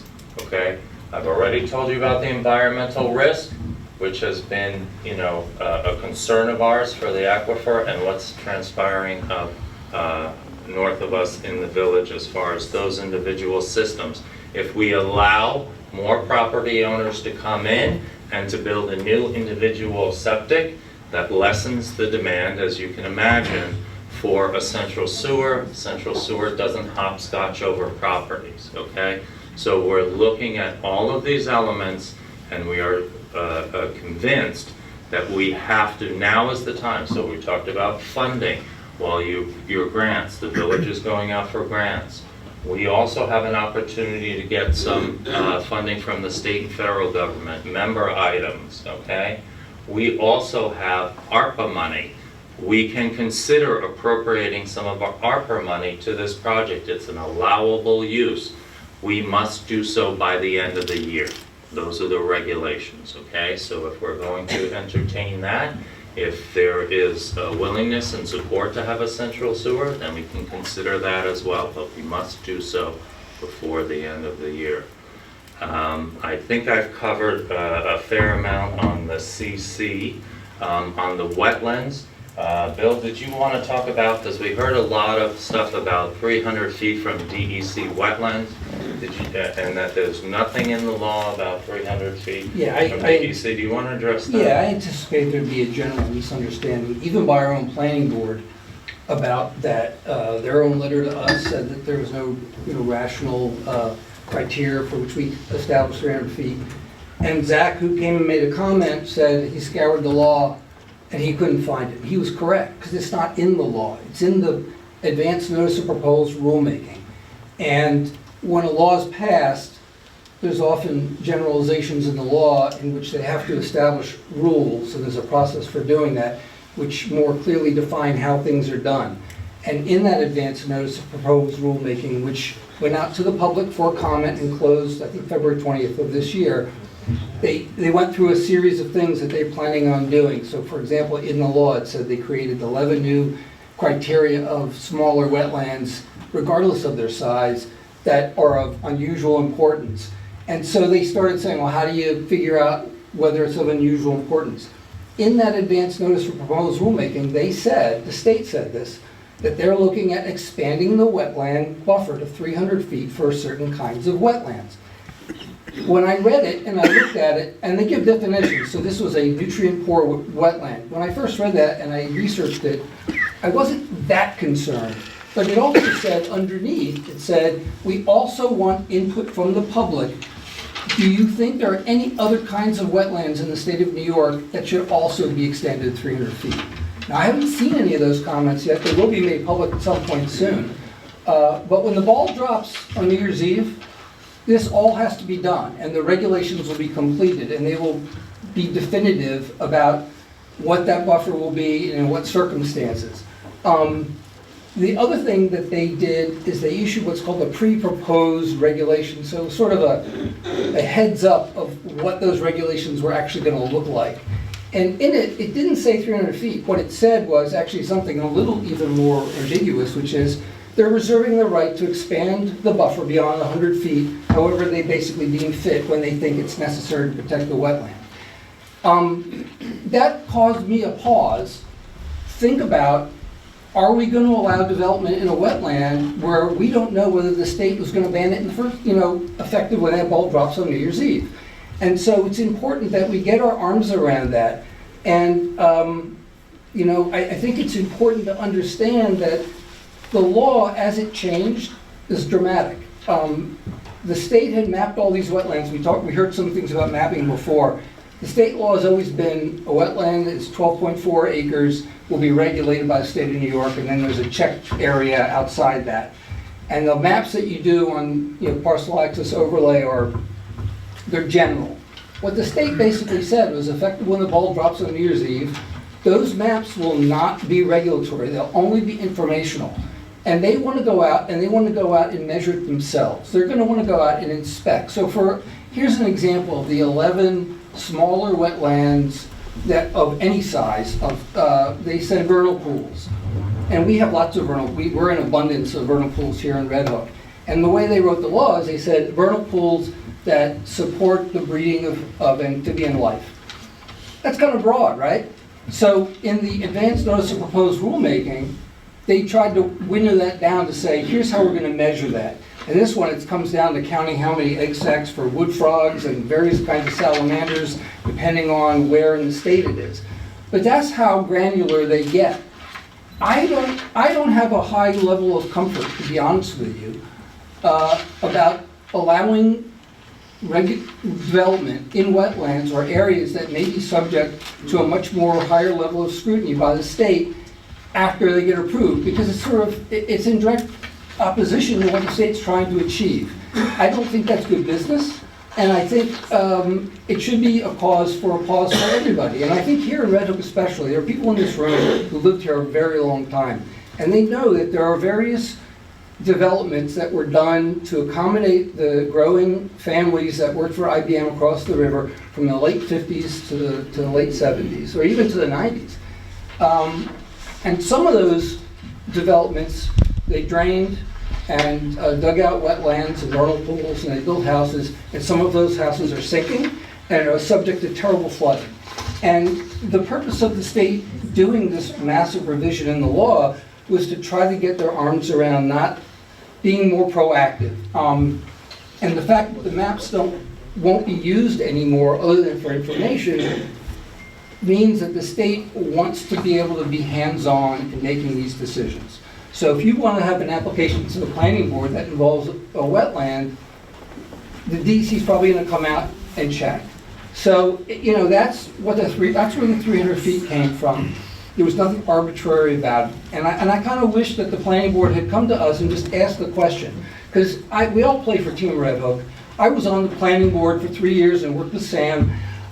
We all will disagree on things, but, come to us. Sorry, DEC goes out and inspects for wetlands today.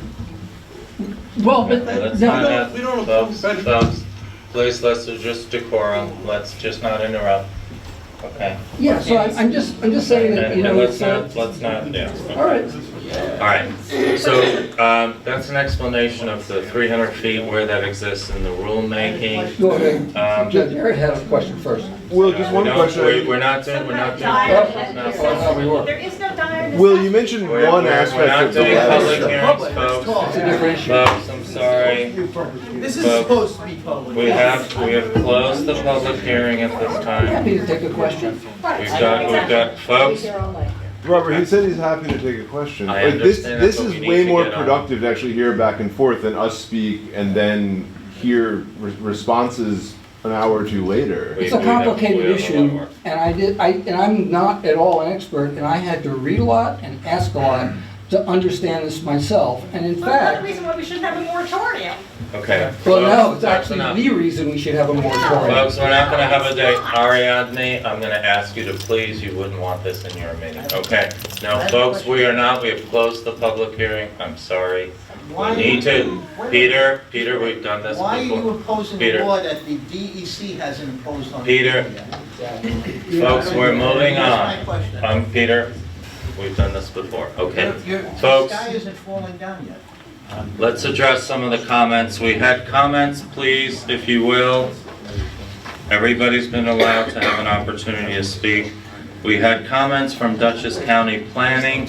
Essentially what they said is please consider exempting, more minor building permits and projects. So there's that from Dutchess County. We had more comments from the planning board, and they talked about both their support of certain initiatives and things that they were in disagreement with, and we'll try to address those in a proposed amendments to the law to narrow the scope. Okay.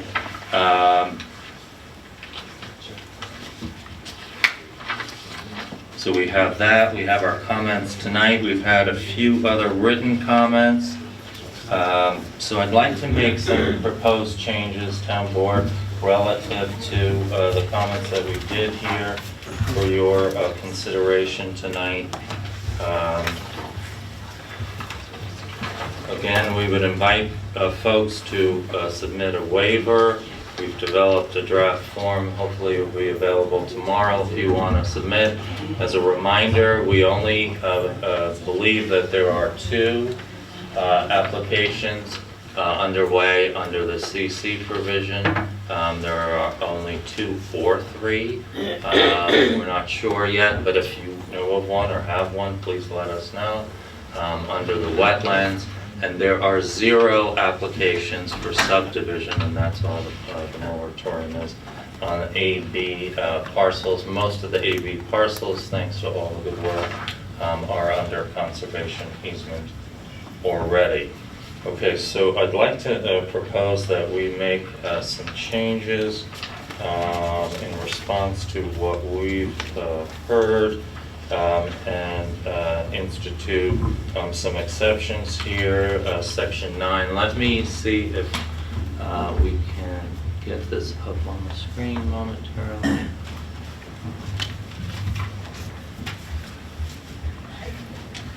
Folks, so you can all see. Here we go, exceptions. Okay.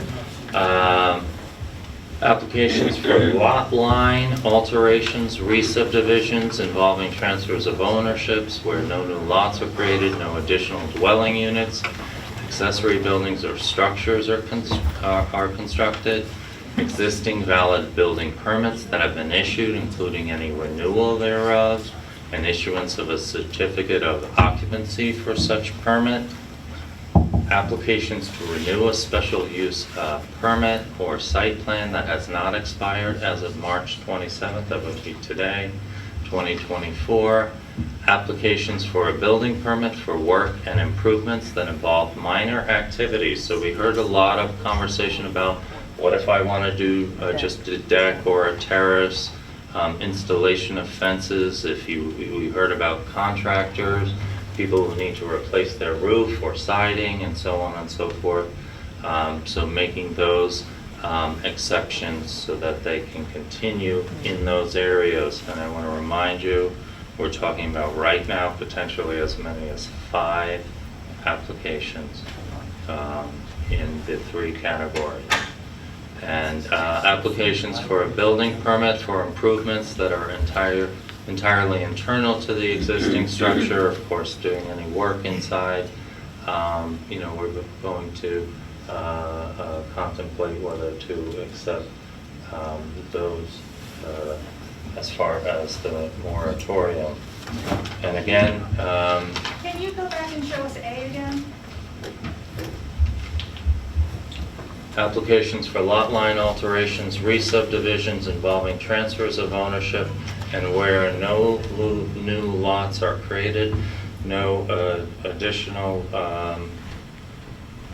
dwelling units, accessory buildings, or structures are constructed. Where does the AT&T tower fall in this? Again, I'm giving you the language. I'm not familiar with applications that are in front of, I'm not at all familiar with the AT&T application that's in. It's within 300 feet of a wetland. Oh, wait, of a state-regulated wetland? I don't think so. I mapped it. Ariadna, I'm going to ask you to please not interrupt the meeting. As it turns out, it's not within 300 feet of DEC wetlands. It's in a federal floodplain. But the point is, we need to consider your comments during the opportunity that you had to make those comments. And if you don't have that opportunity, okay? And so these proposed changes I'm going to put to the board are in response to the comments that we've received both tonight from you all, but also prior to the meeting in writing.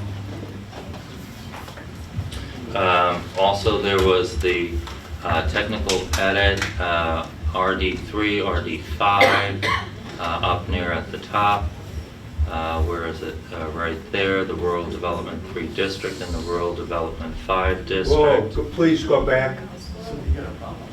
And that is the removal of that wording from the proposed moratorium. Okay. So those are my proposed changes based upon the comments that we have. Christine, any thoughts on that, if you will, as you take up? No, but I think that does address the comments that we did receive about de minimis, if you will, changes and projects, and so that things can continue in those categories. So I'm happy to see that we have come up with language for that. Okay. Also, the town board, one of the other changes is that the hardship waiver will, we have told you we welcome those waiver applications. Please bring them in. We have no idea what you're contemplating. We only know about a handful that are underway. Please bring that in. We will address those within 30 days. And we recognize that some of you may, need us to move faster than that in order to meet your needs. So we welcome it. That's an integral part of any moratorium. We've had moratorium laws for decades prior to our time, throughout our time. There are moratoriums going on all the time. I think Wappingers has a townwide one right now. Okay, so those are the proposed changes. Julia, are you happy with some of those changes? So I do appreciate some of those changes. I think they address the feedback that we got particularly from the county planning department. Overall, I guess I would like to say that I really appreciate the comments that have been shared tonight, as well as in writing with us. I'm very much in support of the goals behind this moratorium, all of them actually. I support the sewer, I support water quality, I care a great deal about our wetlands, and I care about wise, thoughtful land use in the agricultural district. I'm not ready to support the moratorium at this time.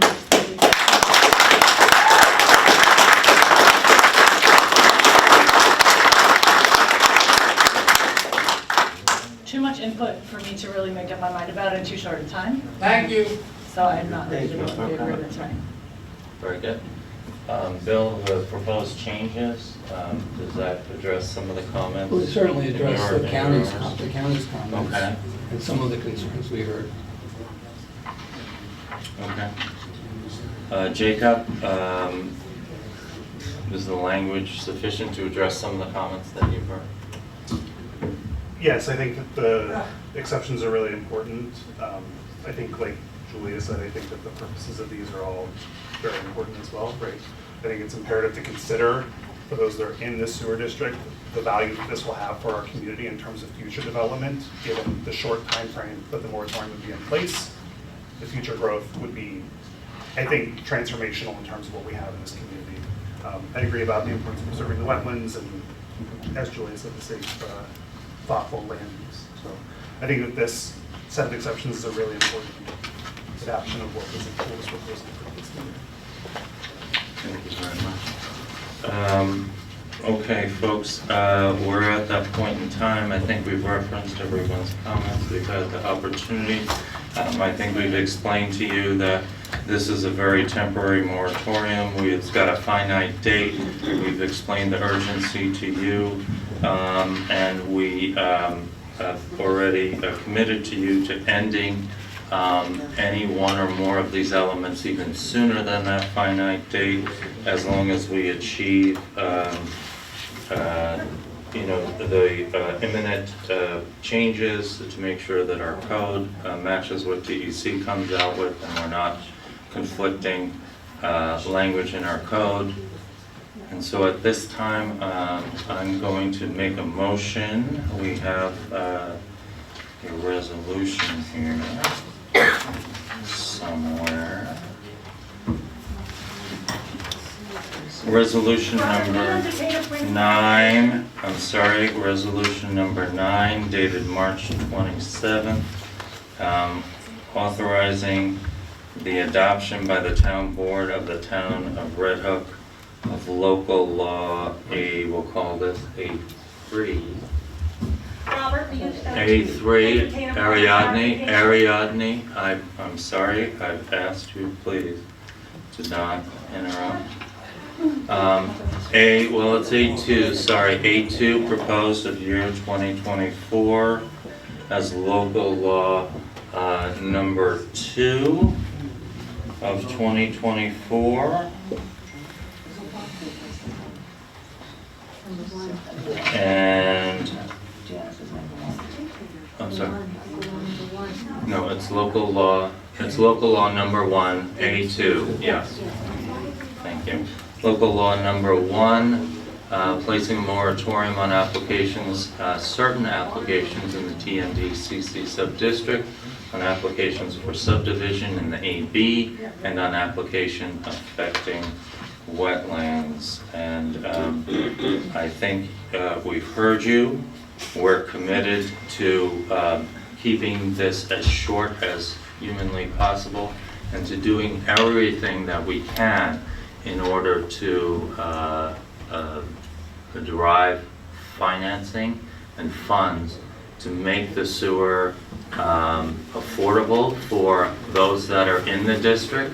It's important, if you are in the district here tonight, to hear that as part of the project you will get a brand new tank and all of the equipment that goes along with it.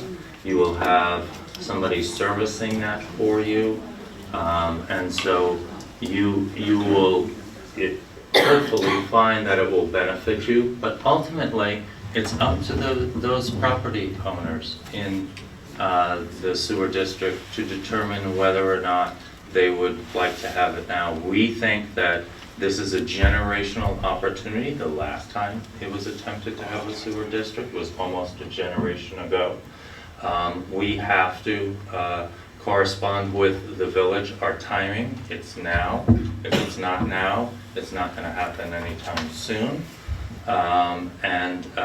We have the ARPA money, as I explained to you, that has to be appropriated. In fact, we're going to appropriate some in the next couple of meetings towards the Tivoli project. So I think that's the rationale, and at this time I'm going to call for a vote on resolution number 9 for A2 for adoption, which will be local law number 1, a revised form of the proposed local law dated today.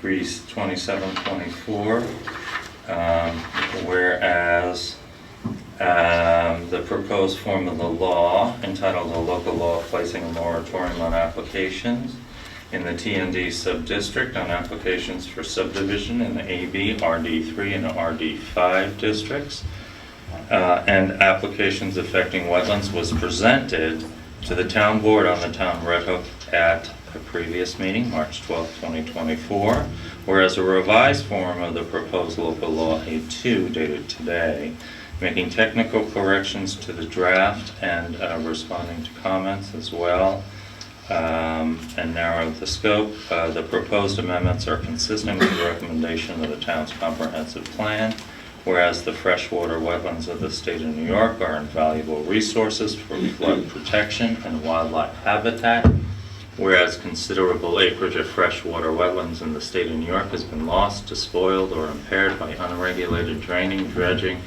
filling, excavating, building, pollution, or other activities inconsistent with the natural uses of such areas, and freshwater wetlands are in jeopardy of being lost, despoiled, or impaired by such activities. And because of the recent curtailment of federal wetland protections, and whereas the town is reviewing applicable watershed and wetlands protection regulations to conform to the town's code, with proposed and pending New York State DEC regulations to preserve, protect, and conserve freshwater wetlands and the benefits derived therefrom, the to prevent the despoilation and destruction of wetlands, and to regulate use and development of wetlands, to secure the natural benefits of those wetlands, consistent with the general welfare and beneficial economic, social, and agricultural development of the state. And whereas in order to address the failing and potentially failing on-site septic systems, and to encourage the development that was intended by the Centers and Green Space amendments to the comprehensive plan and the zoning law, the town has prepared an engineering study of the feasibility of a sewer district serving the TND. Whereas as part of this process, the town will need to work with the Village of Red Hook Village over the next few months to determine the feasibility of intermunicipal agreement. You will need to come to an agreement with the village to support the expansion of the existing village treatment plant and to confirm the town's capacity needs. And whereas the town has consistently supported local laws that encourage preservation of important farmlands and prime soils and the provision of compatible accessory uses for farm and farm-related uses, the town is reviewing the efficacy of the Centers and Green Space amendments regarding the AEB zoning district to determine whether additional regulations are needed to accomplish these goals. And whereas a resolution was duly adopted by the town board of the town of Red Hook on March 12th, setting the public hearing for tonight, March 27th at 7:35 at the town hall, 7340 South Broadway, to hear all interested parties on said proposed local law. And whereas the notice of the public hearing was duly advertised in the Poughkeepsie Journal, the official newspaper of the town, on March 19th, which is not less than 5 days prior. Whereas said public hearing was duly held today, March 27th, at said time and place, and all parties in attendance were permitted an opportunity to speak on behalf or in opposition to said proposed law and any part thereof. Whereas pursuant to section 239 of the general municipal law, a copy of the proposed law was referred to Dutchess County Department of Planning and Development, which responded on March, I think that was 25, is that right? On the county one? 25th, March 25th, 2024. And whereas pursuant to section 143, 141 of the Red Hook zoning law, a copy of the proposed local law was referred to the town planning board, which reviewed the matter at its March meeting, the 18th meeting, and recommended, and their recommendation is attached and part of the record. They had several recommendations. And whereas notice of the March 27th public hearing was sent to the clerks of adjacent municipalities, and whereas the town board of the town of Red Hook, after reviewing the comments received and after deliberation, finds it's in the best interest of the town to adopt said local law in the form as modified, that's attached. Now therefore be it resolved by the town board of the town of Red Hook as follows. The town board hereby adopts said local law proposed of that's A2, local law 1 of 2024, entitled a local law placing a moratorium on applications in the TND CC subdistrict, on applications for subdivision in the AB district, and on applications affecting wetlands as the local law number 1 of 2024 in the form on file with the town clerk. The town clerk is hereby is directed to enter said local law in the minutes of this meeting and in the town code of the town of Red Hook, to give due notice of the adoption of said local law to the Secretary of State, and to take all other actions as may be required by law. And I so move. I'll second. Second by Deputy Supervisor Hamel. Shall we call for a vote? Further discussion? Christine Kane? Aye. Jacob Testa? Nay. Nay? Okay. Julia Solomon? Nay. Proposed local law 1 is adopted, and it's effective upon final. Thank you very much. Folks, thank you so much for coming. Again, I would encourage you, if you would, please sign up for notifications. You can get all this information delivered to you.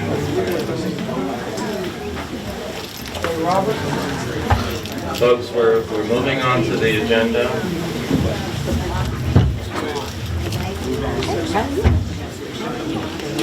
Next item on the agenda.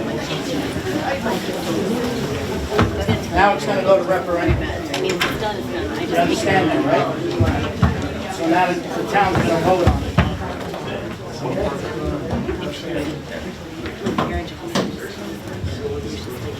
Susan, you have any comments? Oh, Troy, yeah, right, so, it's just, as long as If you'd like to apply for a waiver, I'll provide you with that form. So this is definitely, I don't do that. Fill out the form. If it helps, it really helps me. Okay, folks. Sorry, Alex. Sorry, Alex.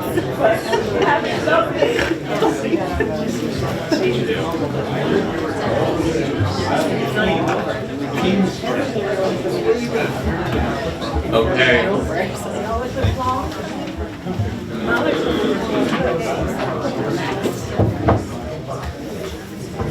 All right, folks, thank you very much for coming. At this point in time, we're going to go on to the next item on the agenda, which is to apply for the grant. Shall we?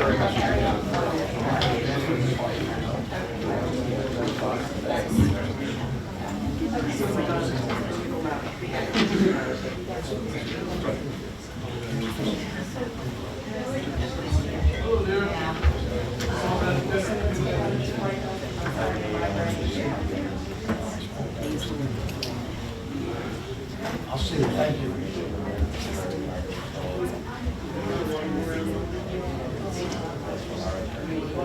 Okay, we'll tackle the grant later. Right now, we have a resolution, I think it's number 10, Deanna? Yes. Sorry. Resolution number 10 to amend the fire contract for Tivoli to provide for an additional capital project amount of $250,000 from ARPA funding. We spoke about how we have the ability with ARPA monies to do things that we wouldn't necessarily be able to do, authorize. And so, are there any questions about this, folks? Again, we would have to assign the money. We have to call for a public hearing, that's a requirement. Any questions before we entertain resolution 10.5? Authorizing award of a contract for tree, oh, sorry, yeah, that's the other one. Let's do that again. Establishing a date for a public hearing to amend the fire contract for Tivoli to provide for an additional capital project amount of $250,000. So we need to amend our contract if we're going to head to award this. While it's not attributable to that taxing district, we do need to amend the contract to allow for the capital contribution. I'd like to make a recommendation that we do it at our second meeting in April to get this time. We have to have a public hearing to amend the contract.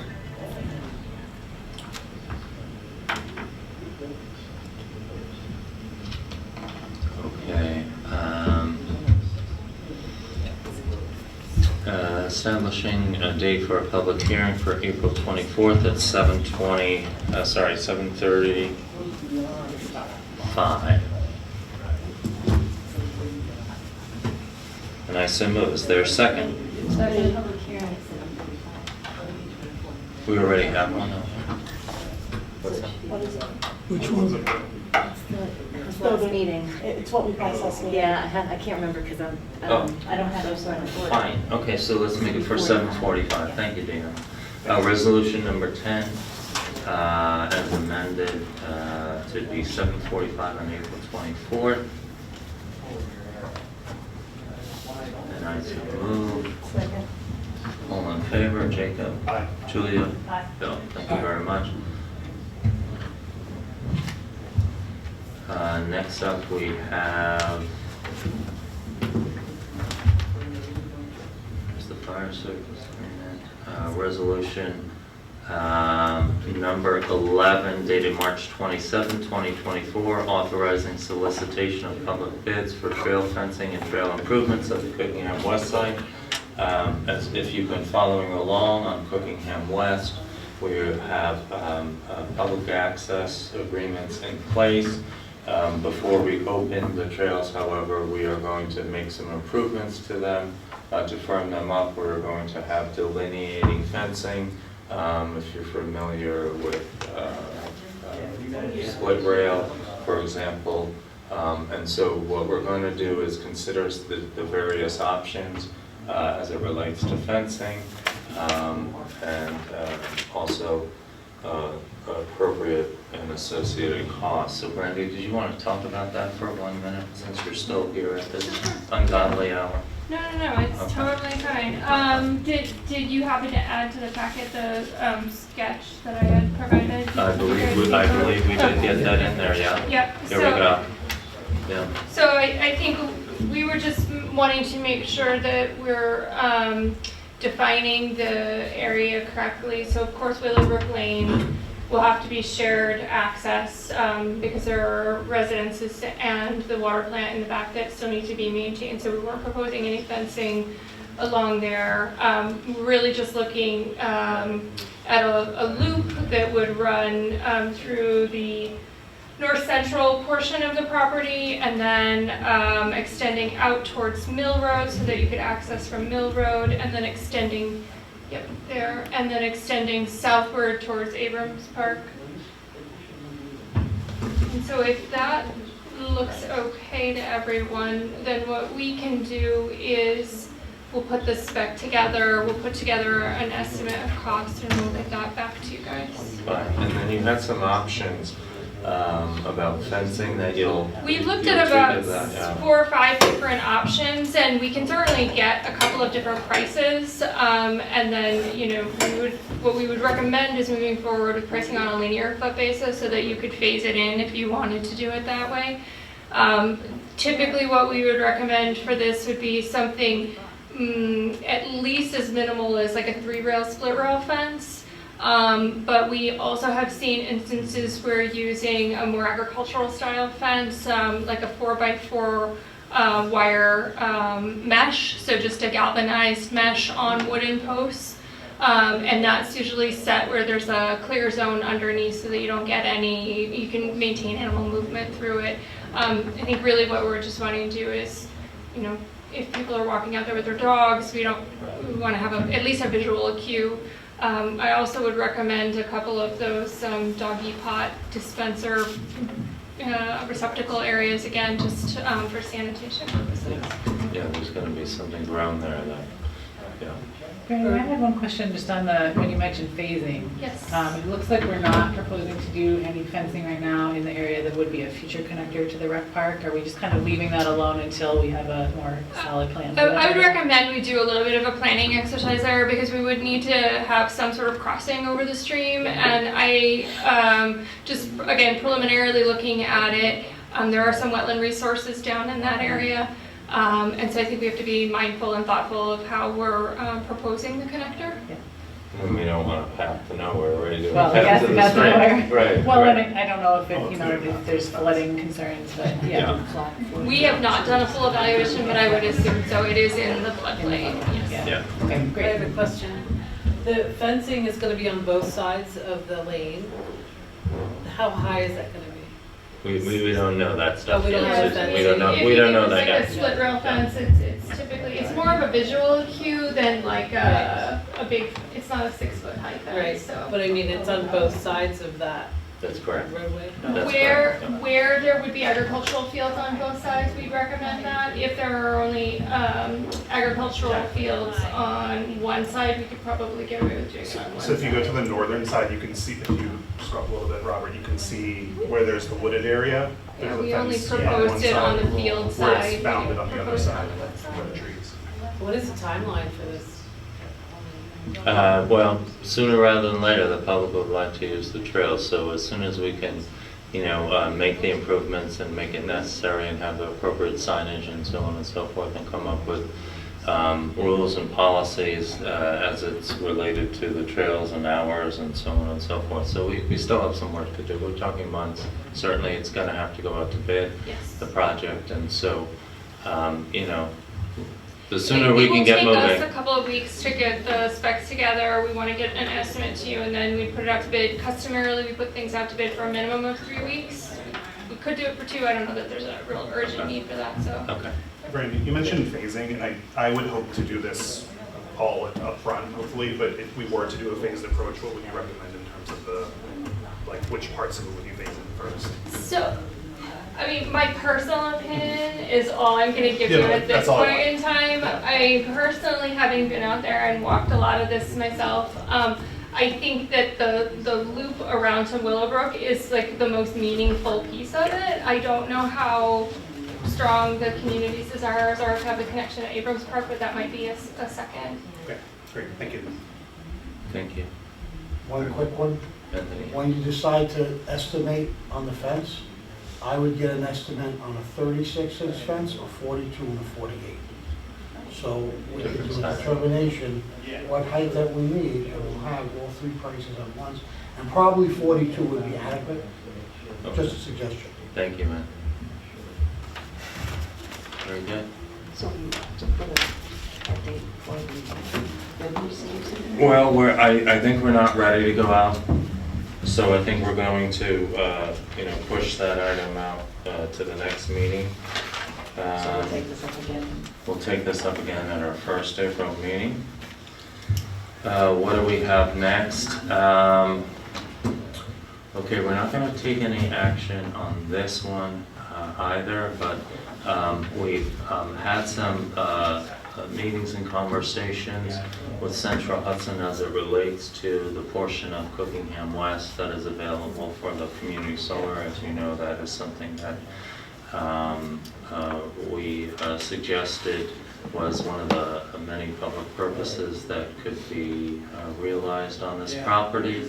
And so we're at the point now where we need to submit an application to not only, this initial application would be for design services, to put into Central Hudson so they can tell us whether or not we would actually need that full-blown CSER study or not. The current thinking is that a smaller system of 750 kW might actually be financially the best way for us to proceed, because it may avoid some of the expensive interconnections equipment that the utility generally requires. We would also want to consider just what fits in nicely with that landscape as well. So everything's looking pretty good. We're getting some financial metrics run. We have some comment who was able to do this type of design, who has done it before for us for other community solar. It would cost $9,000 for them to do both the application and the design to submit to Central Hudson.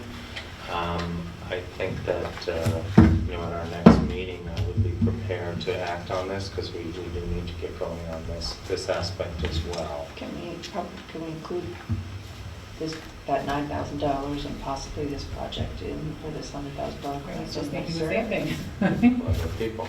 So, yes, so we can use it for, I'm not sure we can use it for the application, but we certainly can use it as part of the construction and for the full-blown study, but I'll try to get an answer to your question between now and then. on the 9,000, but the 100,000 has to go towards in the next several months towards a project. And so if we decide we want to use this 100 towards this project, which is obviously a very acceptable use of the funds and according to the program, then we can in fact do that and lower the cost of the project as a whole. I would have a question about the scale of the project. So with the smaller one, we just avoid the sort of equipment to tie into the grid. Well, it's thought to. We don't want to get ahead of what Central Hudson's going to tell us. But This is the advice. Right? Yeah. So if in the future, if there were space to expand this, would that be a possibility with this system if we wanted to then, fund the connection at that point? There is, yes, there's that possibility. But there's no capacity on this line to accommodate the 750 and to do it with perhaps minimal interconnection devices. There are these things called closers and reclosers. Is the board considering agrivoltaics or solar grazing for this location? Since it's agricultural and part of the agricultural vision? Yeah, and it's agrivoltaics has been talking about an emerging topic. So all I will say to you on that is we kind of have an agrivoltaics scenario developing here. It's a little bit different than typically what you would think of agrivoltaics, which is the agri is going in between the voltaic, if you will. Or underneath. Right, or underneath. Right now what we have is an apportionment going on, which is slightly different than what you would typically think of with agrivoltaics. There's going to be the agri right around it. Not the same thing. I know, I understand, but I'm not sure. It doesn't preclude us from doing the agri within. Let's just see what the proposed design layout is and what that will allow for. Able to propose a solar voltaic Right. options for the board to consider? Yes. So one of the things that I would just remind you is that the reason that we chose this small portion of the farm is actually all the soil, or essentially all the soil, was mined from this area.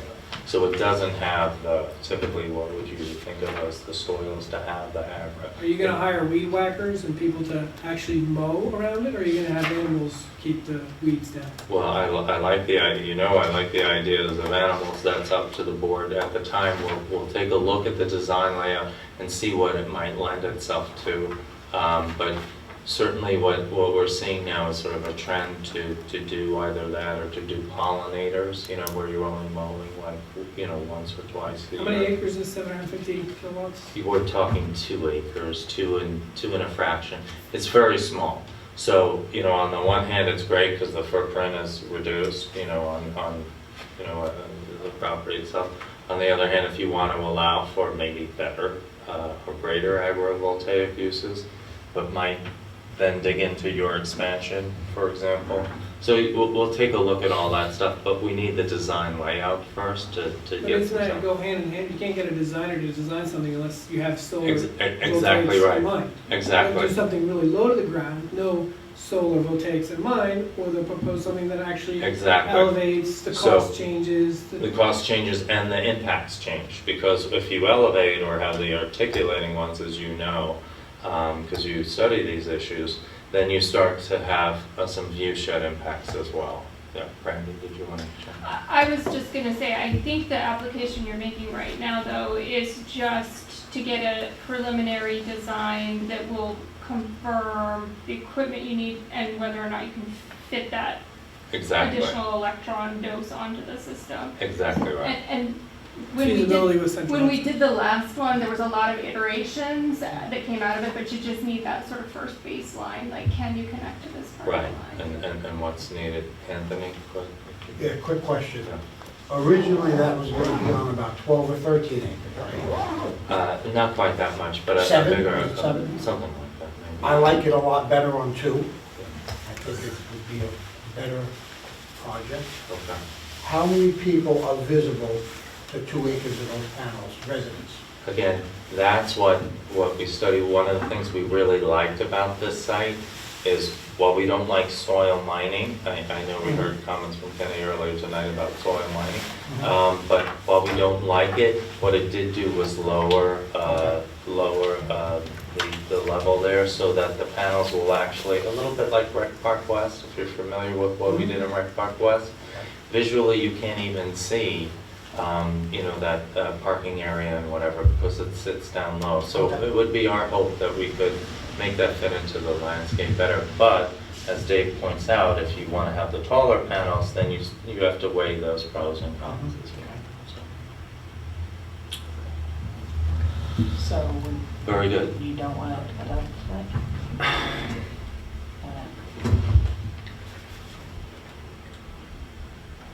I mean, I'd like to get going on this.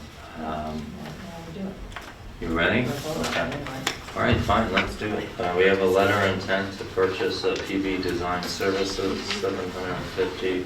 It would be equivalent to if we were to do a CDG project.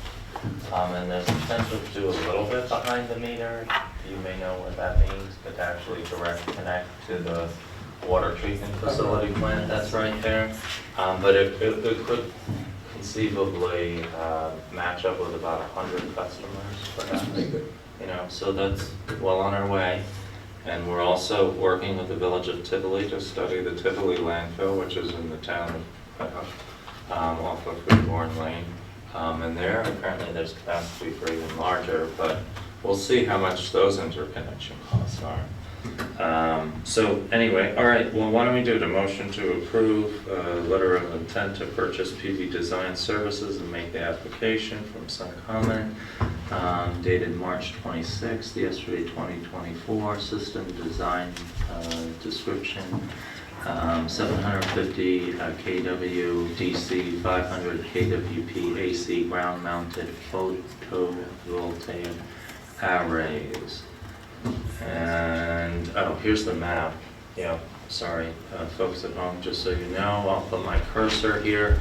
This is the formerly mined area here, underneath.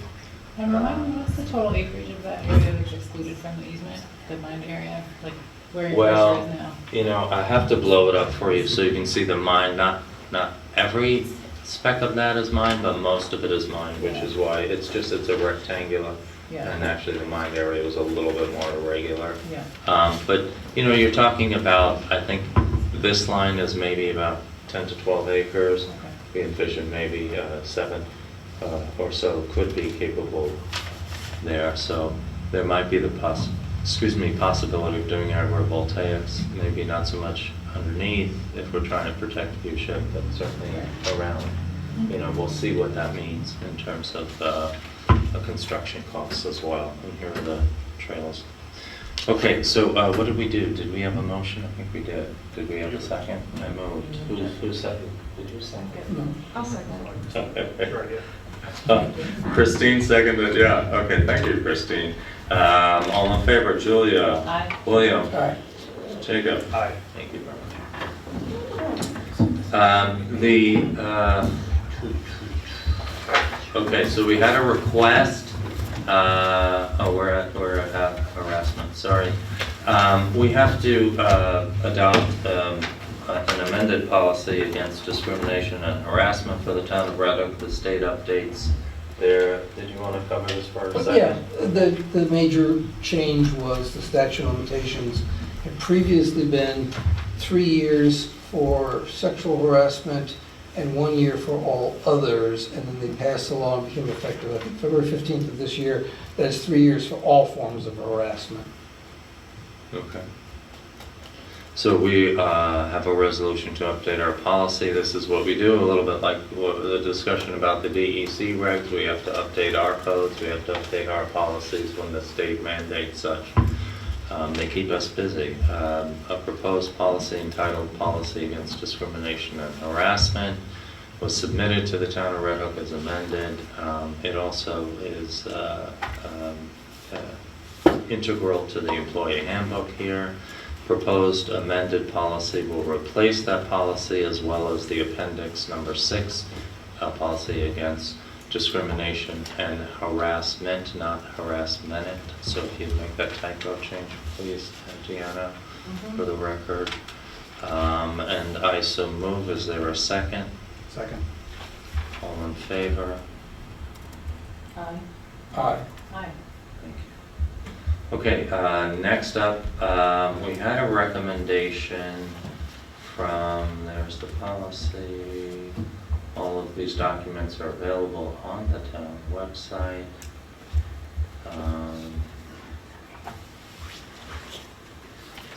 Ooh la la. Okay. We had a recommendation, I skipped over it. We had a request from the Water District, speaking of on Cookingham West. Our water treatment plant is there, surrounded by trees that are falling on the fencing, or about to fall on the fencing, and so they would go crawled around and got several bids for quite a few trees. They're bumping up against their own deadlines, and they are recommending that we authorize the award of the contract for tree work at the Water District #1 in the town of Red Hook.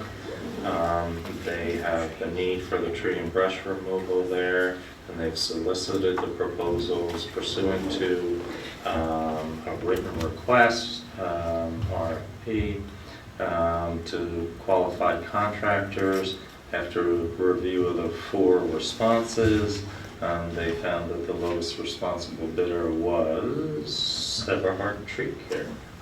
And the cost to remove all those trees and to the brush is $12,075. That cost, of course, goes towards the Water District budget. Okay, and I so move that resolution number, Deanna, I'm sorry, what's the resolution, what are we on now? Are we on 12 or 13? I think you just did 12.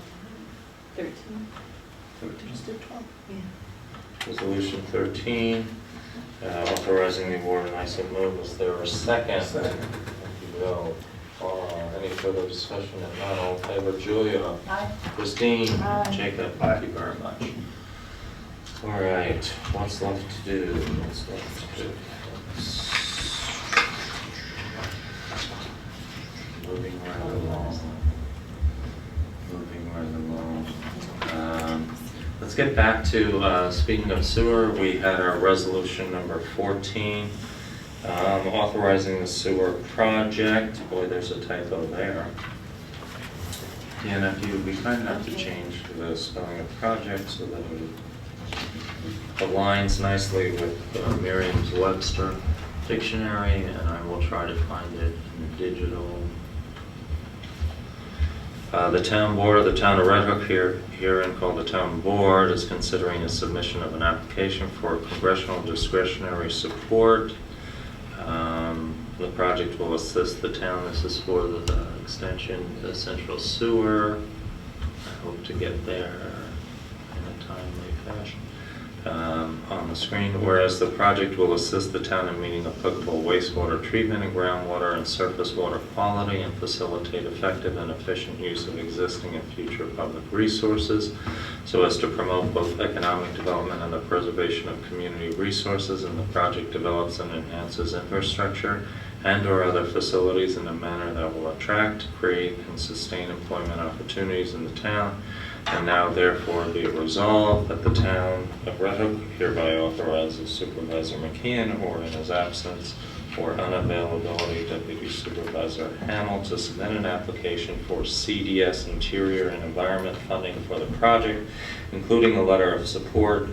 We acknowledge by making this application that there will be a requirement for a 20% match, of which we have those resources to match. If we were to be funded, and this is all to advance the possibility of creating central sewer and to reduce the cost associated for those property owners. And did I move that? Let's move resolution 14. I second. Julia? Aye. Christine? Aye. Jacob? Aye. Thank you. All right, next up. have we finished our regular agenda items? Is that right? I think we Just have. the board reports. Committee and board reports. Folks, what I would say, because of the late nature of the evening, you can find all our committee and board reports online as a matter of this packet. Is there anything, folks, that you'd like to just point out from the committee and board reports? Or shall we tackle them? Christine, you look like you're ready to tackle them. For the rec committee, you know, things are already open and working, and the synthetic field has been serviced. We did use an outside contractor to do that, and I just wanted to, I didn't see it in the announcements, but the annual fishing contest Thank you. is coming up Saturday, April 13th from 8 to 12 on that day, and the Sawkill will be stocked on the morning of the day before, so don't sneak in early to do fishing. And that believe it or not, we're trying to hire summer program staff already, so if you know anyone who might be interested in that, contact John Kuhn, and we are looking into the possibility of creating a disc golf course at Rec Park West, and so we'll see how that turns out. Can I make one note from the highway department? Please do. So Teresa provided an estimate for repair or complete replacement of the salt shed that we've been talking about for the last handful of meetings. So the estimate she provided, everybody has, it's $4,375. Complete replacement will be $39,400. She noted that if there were no objections to the repair estimate, she would schedule the repair work for the first week of April. So I just wanted to raise that in case anybody had any thoughts on that. I think the repair seems appropriate. Yeah, it's and the cost just for the repair, but not the complete replacement. It's not the complete. Yeah, the repair seems, Yeah, I think does that seem reasonable to you, Brandy? 47 I would say so. Yeah, so why don't we go ahead and make a motion to authorize the expenditure? Yeah. For the repairs. For the repairs. For the repair, not the in the amount of $4,375. $375. Okay, very good. I'll make that motion. Oh, you, sorry. That's okay. You're just trying to catch up. I'm just trying to stay in Teresa's. Second. To yay votes, you're trying to catch up here. Second, Christine, all in favor, myself. Any other reports? Otherwise, folks, we would encourage you to check them out. Just terrific work being done by many of our committees and our departments, and we very much appreciate it. At this time, you would think that we are finished, and again, thank you all for coming. Thank you all for contributing your comments. If you know, you know. Our doors are always open. Come in, certainly my door is always open. And come in, send an email. We want to hear from you whenever. Sign up for notifications. We did hear tonight, well, this is quick, and it's sudden, and it's this, and it's that. It's been, all of this has been taking course over the matter of years and months, and so the best way to stay abreast of the situation is really to sign up for those notifications, and you'll get all the documents that you need. With that note, we hope to see you at a lot of our spring events. We're very excited about that. We hope you have a wonderful holiday, whatever that holiday is that you celebrate.